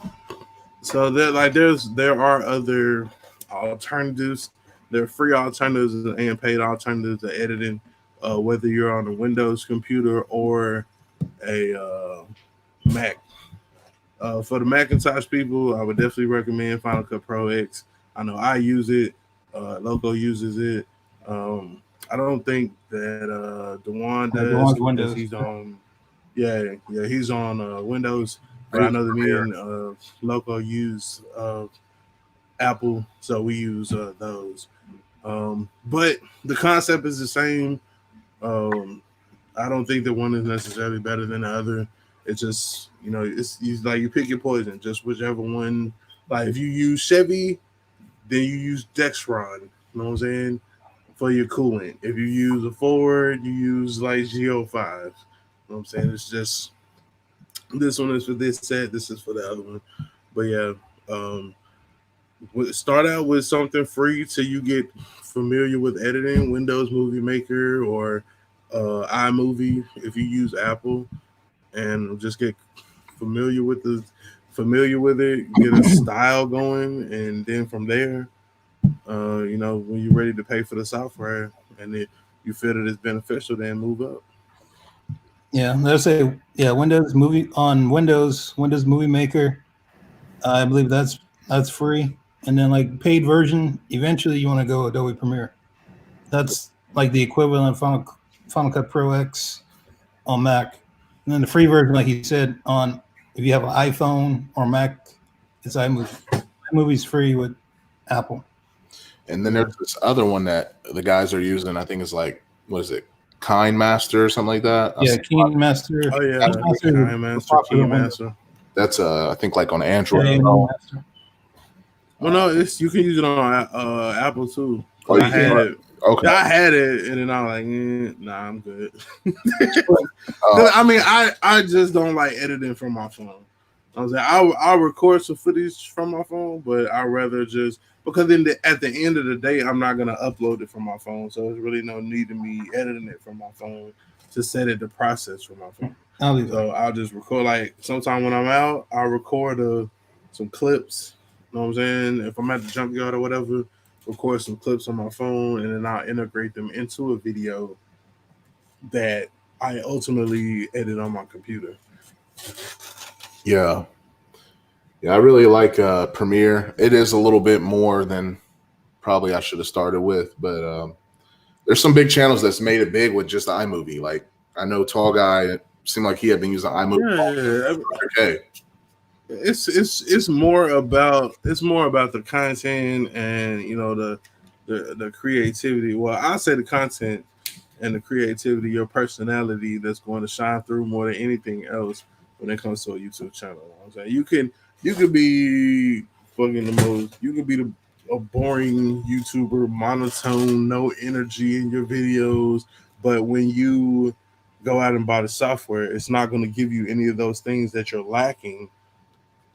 It's just gonna be like, I mean, and if you don't know how to properly use the software, it's not gonna necessarily improve the quality of your videos either. You know what I'm saying? So it's very important that you like learn about like frame rates. It's lots of YouTube videos, like lots of channels that specify and they pinpoint, just like camera settings and getting the best image quality out of your video, etc., etc. I watched some of them, and as a photographer, I mean, some of the stuff I already know, but there are like a lot of resources out there to where if you're trying to learn this stuff, then you're able to. So, and the biggest tip I would give is just stay out of the wind. Yeah, and there are microphones that you can buy that have dead cats. The dead cats are like these just little fuzzy things. I was surprised how well it worked. You know what I'm saying, like if you're starting just on the phone, then yeah, stay out the wind. But if you have any kind of type of external microphone, I would definitely recommend getting a dead cat because it will literally eliminate the sound of the wind. Like that's so crazy too. I need one of those. Like even my little boom I bought, the little one I got off Amazon, it don't have a dead cat on it. It's got the foam. It just like goes quiet when the wind comes. It's like it don't like delete the wind noise like completely. Like yeah, but yeah, that video, the Rode, because what I have is the Rode Video Micro, and I use that on top of the GoPro. I use it on top of that my Canon T3i, and I have a different one on that M50 that I just bought, but the result is all the same. The one on the Rode Video Micro Pro, like it's a lot bulkier, but it still kills the sound. I haven't had any issues out of the one I have on the M50, and that one is not as fluffy and whatever, but it still takes care of it. Well, I don't know, the one on the M50, I don't know if that's technically a dead cat. The other ones are like all fuzzy and shit, so it's like, yeah, that's killing anything that come through. Like the other one got some little foam looking stuff on it, which I guess kills the wind as far as I know. Yeah. Mine is like this. Let me see. Is yours kind of look like that? How did it? Yeah, matter of fact, it looks almost identical to that. That's the Takstar one, right? Yeah, that's the Takstar. I think $20. I don't know what it costs anymore, but I bought it. But yeah, it's similar to that, and I haven't had too much issues yet. But yeah, the portion that's covering the microphone, that's exactly what it looks like. And these aren't very expensive, man. Like you don't have to. No. You don't have to spend a ton of money. You can get them for the low. Yeah. You can get them for the low. Like, I mean, they had $20 options. I think the one that I found, or the one that came with my camera when I bought it, I think after I looked it up, was like a $50 option. I think that Rode Video Micro that I purchased for my GoPro was like $60. You know what I'm saying? So it's not really. You can get quality audio without breaking the bank. Because I mean, if you think about it, you spending $60 one time, or $50 one time, or $20 one time, but that microphone is gonna last you X amount of videos. You know what I'm saying? And say that you buy the $60 one versus the $20 one. The $20 one may be prone to break faster than the $40 or the $60 one. So after you bought two of the $20 one, you still kind of would have, you might as well just kind of bought the $60 one. Yeah. So But it's all up to you. Like I said, you do it within your budget. Some people don't want to make that leap until like they're actually making money from the platform. And I understand that, but at the same time, like you gotta spend money to make money. Right. For sure, man. I don't You know gotta spend what you money to plan make on money. doing. How long you plan on staying on tonight? Nah, we finna write this thing on up, man. We already went over, but with this whole epidemic going on, I figured that we'll run it a little bit longer. Because I mean these are issues that are affecting everybody. You know what I'm saying? Our viewer bases and everybody is affected by it. So I mean, I know that we did run a little bit longer, but given the circumstances that everybody's cooped up, I wasn't really tripping. But Right. yeah, I got to be at work in the morning, so yeah, we can go ahead and wrap it up. We've been on here what 2:20. like almost 2.5 hours. I appreciate So everybody that came we through. usually try to keep these to about an hour. So we'll call this like an extended version. Um, but yeah, once a month. Next one will be April 25th, 7 p.m. Right on Dewan Brooks' channel. So y'all make sure y'all subscribe to him. Had that notification bell on. Of course, we'll try to we try to we always last minute it. I'll try to start putting out the promotional content of the marketing like a week, like that Monday. But I mean, it really just creeped up on us because like I think Friday I was live and then somebody asked like, "Yo, what about the 3DIY brothers?" Yeah, Like they died from coronavirus. man. But no, man, we still here. We still got this joint effort going on, man, and just pushing forward. I think it's a With good this pace for joint us too. venture, and people, the fact that people are asking about it, man, it's a beautiful thing. Yeah. Some people are like, oh, 3DIY brothers, they like, you know what I'm saying? For some people, it might just be something to be like, oh, Logo LS and Dewan is doing something. Them niggas, they was live.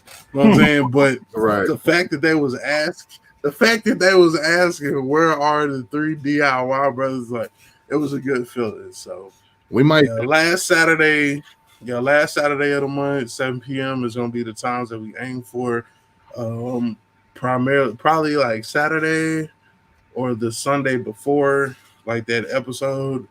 We'll try to be a little bit more better about giving y'all the alert, letting y'all know that hey, we are gonna do it this Saturday. I know that a lot of people have a lot of stuff going on, especially amid the crisis that is upon us. Yeah. So we appreciate y'all taking time out of y'all special special day, or you could have been asleep or taking a nap, or you could have been anywhere in the world, but you're here with us, and we appreciate it. And yeah, maybe we're gonna have some other things coming along soon. We haven't really talked a lot about expanding the brand or whatever, or even starting a channel, but that came up tonight. We're gonna toss that stuff around, and who knows? We may. I kind of like the pace at one show a month. I think it's good. It's not overcooked, but we're gonna try some stuff. So Yeah. look out. Yeah, and I mean, I think it does. Maybe we can all put like a poll out there, like, hey, do you think 3DIY Brothers need his own YouTube page? I mean, pretty much it just bounces back between each of our channels.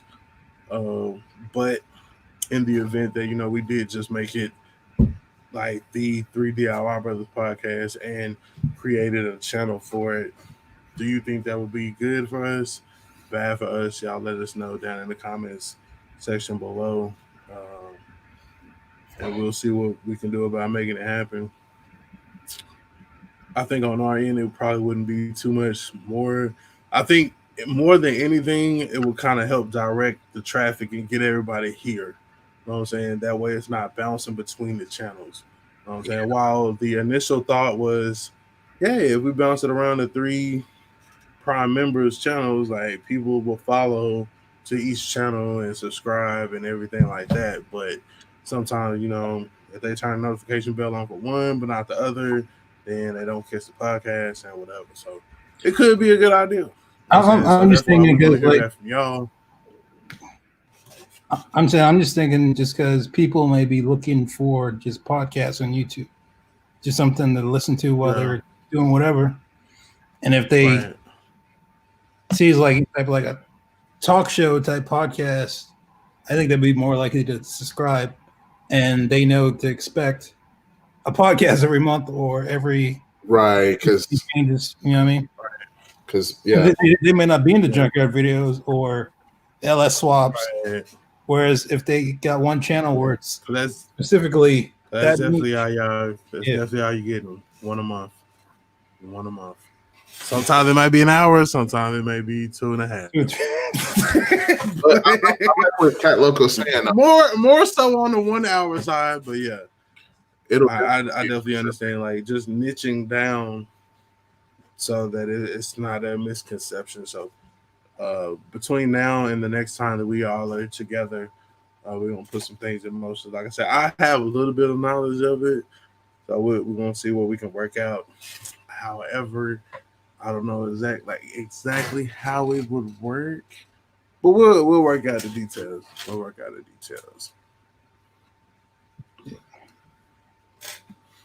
But hold on one second.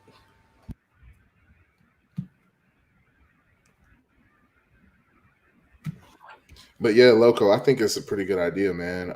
For the simple fact, like you said, it like on my channel, like last week or a couple days ago, I was playing 2K. Well, if they tuned in for the podcast and I'm playing 2K, they're gonna be like, "What? Yeah, what's this? What is this?" What? I'm at the picnic at my son's karate graduation or something. They're like, "What is this?" But yeah. I agree. I definitely agree. You hear me? Dustin said I would love to listen to this. What was that? I was just saying, like, how I was playing 2K the other day, and if like one day I'm filming my son's graduation from karate, they're gonna be like, I thought this was the podcast channel. You know what I'm saying? They're gonna get freaked out and they may unsubscribe. Right. So I mean, I can see what you're saying. Like, right. So it's pretty good. Yeah. So I mean, being that this is, like I said, I from what I know or what I think I know, it shouldn't be too hard to put together. I've kind of looked into it a little bit, but not really all the way. Because like I said, everything that I've been pretty much doing have been solo ventures, so it shouldn't be too hard to pull off. I mean, we will be starting from the bottom, but I mean, it'll be a beautiful thing for us to see how this collectively grows. Right. Oh, yeah. That's the other side. Like you have like a starting point to see the interest level of doing this. You know what I mean? Yeah. We can throw the poll on the Facebook. Audience. We can throw it in there because a lot of our guys are in there. I mean, you can do polls in your community tab, right? Yeah. Yeah. So yeah, I'll throw it on here, and it's to be like, I'll ask them, like, should we create a soul channel? Should we create a channel for 3 DIY brothers? A dedicated? Yes or no? Yeah, dedicated channel. A dedicated channel for 3 DIY brothers. If they say yeah, cool, we'll do it. If we say no, then we'll keep bouncing around. Well, no, if y'all say no, we still might make a dedication. Right. We still might do what we want to do, but we still. I'm just saying, like, I don't want nobody to be disappointed. Like, I mean, we still might. If we think if that's what we think will be the best moving forward for the podcast, then that's what we'll do. But we do want to have y'all input. So we'll definitely consider it. Only who was the dude? Was it Orion? Is that the dude name? What was the group of that car group of guys? Orion and I'm trying to think of the name of the channel.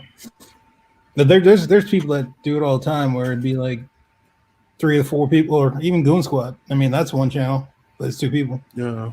Do they have separate channels between each other, like, or are they just that one? If they did, they would be richer than they are now. You know, some of these dudes, you really don't even know they got several channels. You turn around and be like, dang, I didn't know that. CJ on, well, not CJ, but like Corey, this dude got like 5 channels. Yep. Life of Corey. Yeah, he got like 5 channels. He got a family channel, got like everything. If you look at a lot of these people they're doing, their wives are starting channels too and springboarding off of their husband. Might as well. I mean, that's just, it's a layup. Like, here's the assist. Boom. Like if you support me, you support my wife. You know what I mean? That's like, if you rock with me, you're gonna rock with my wife. Right. It's like the, Love and Slim. I mean, if you eating and you are on this other channel, people are gonna migrate over. Mm-hmm. If they don't like the lovey-dovey stuff, they just ain't gonna watch that. But more than likely, they're gonna rock with you and at least go sub. But see, not only do they do their wife channel or spouse channel, then they do the family channel also. So you got 3 channels. Yeah, you had 3 already. Like Steve. Like Steve has what, 3 channels? David's family channel, and then his wife has one, and then they has his. And then he 4. Because the daughter has one too. My son has one, and then I had like a fitness one. Obviously, I'm not in shape, so. Hey, you can still start from start somewhere. Yeah, maybe we'll do the quarantine workouts. I don't know. So your final. They're like, ways to work out. You can't get to the gym, so hey, this is a way to get out. I mean, people like transformations. Yeah, if I was to just lean up or something, that would be dope. But I would have to try though. I don't care. You were trying a little bit. You're showing your lunches and. Oh yeah, he was. Hey man, y'all don't make fun of me, man. Don't make fun of me. Yeah, I packed lettuce sticks today. Come on, man. I'm for real though. No, I'm fucking with you. Tomorrow, man. For real. I need, the thing is, I actually need to do something with my health. I need to do something. That's the thing that's actually. I don't need to build my car. I really need to do that. That's something that I should be focused on. But I'd rather get my project done. Right. Anything other than eat better. Yeah, change the way that I eat. Yeah. You know what I mean? I like to eat. You like to eat. Everybody likes to eat. I want to eat what I want to eat. People gaining weight with quarantine. I guarantee that. Man, because when you home alone or you home bored, you just want to snack. So right now it's hard not to snack out of boredom or eat out of boredom. Hold on, y'all. Hold on. So, yeah. Okay. Yeah. Like these summer bodies look different. Hey, summer body. Gyms are closed. All the fast food delivery are free. Is that your summer body? They're gonna be like, well, the gym's closed, man. Sorry, next year. Yeah. This is my food delivering free. This is my COVID-19 summer body. Half off. My summer body get to about wearing a basketball jersey, and that's about it. It's I'm wearing a basketball jersey, and that's because it's hot. I'm about to order this onesie. Shoot. I'm the dude out there with the grill and the towel, cooking with the basketball jersey on. That's what I do. You know what I'm talking about. Right. Hey, comfortable. I'm just trying to get comfortable, man. But yeah, man, this is our March episode. You got me. I'm gonna head off of here. Yeah. Let me do the closing words of wisdom or motivational words. Me. Yeah. Yeah. So today's motivational, inspirational words, because I try to change it up for here versus like on my channel. This is your It's channel. not coming. Well, I mean, for the podcast though, like, this is a different. Even though this episode is on my channel, like I treat it like it's being that this episode is a 3 DIY brothers. I treat it differently. So today, motivational words are going to be: look up at the stars and not down at your feet. Try to make sense of what you see and wonder about what makes the universe exist. Be curious. And that was said by Stephen Hawkins.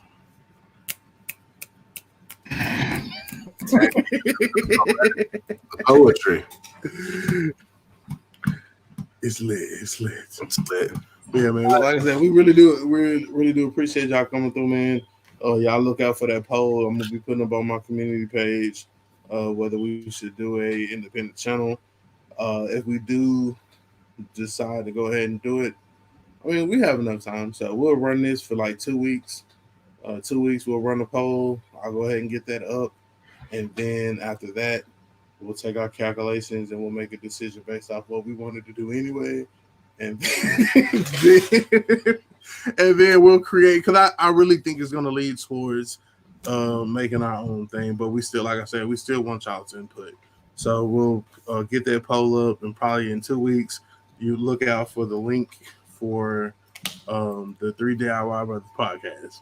Say it like that. Yeah. It's coming. Eventually. I feel it in my shanana. Yeah, like, and I think it would be better to go ahead and establish it now versus like once we get real good traction. I don't know, because I think that it will pick up. Like, as long as we like bring our audience that we already have with us, and they already subscribe to the channel, then I think we should. We're gonna definitely do that, bro. It's definitely. I mean, if we market like we've been talking about doing, like if we like not just on our platform of YouTube, but like the way on Instagram and Facebook, because it's a podcast. Yeah. It's not. I mean, I think that we could still. I mean, I think like I don't think that we necessarily have to make an additional like Instagram page and all of that for it. No, but not yet. We were to like, if we all three like be like, hey, this next coming Saturday, 3 DIY Brothers podcast on YouTube. I'm saying you push it like you don't even belong to the shit. You know what I'm saying? Because the logo don't have none of our face on it.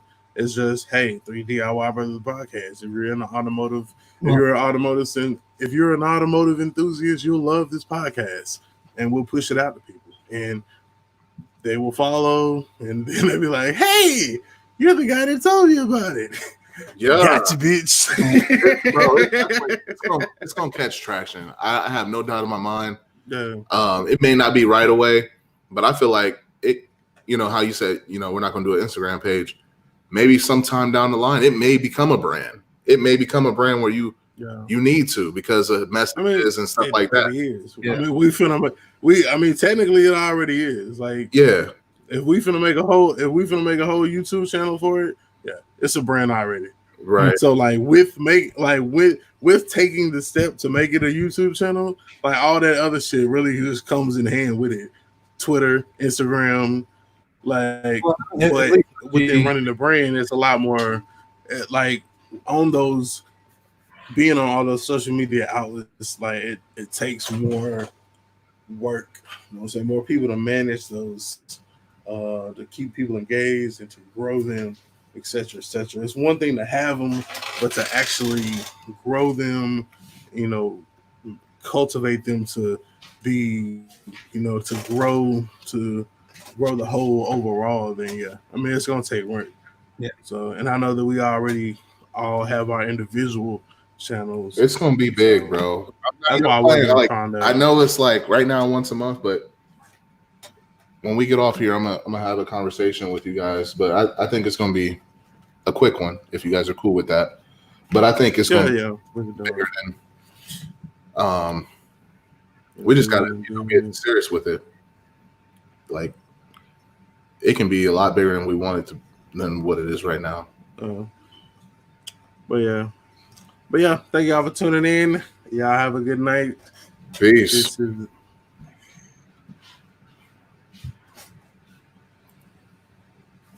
Oh shit! I clicked the wrong thing.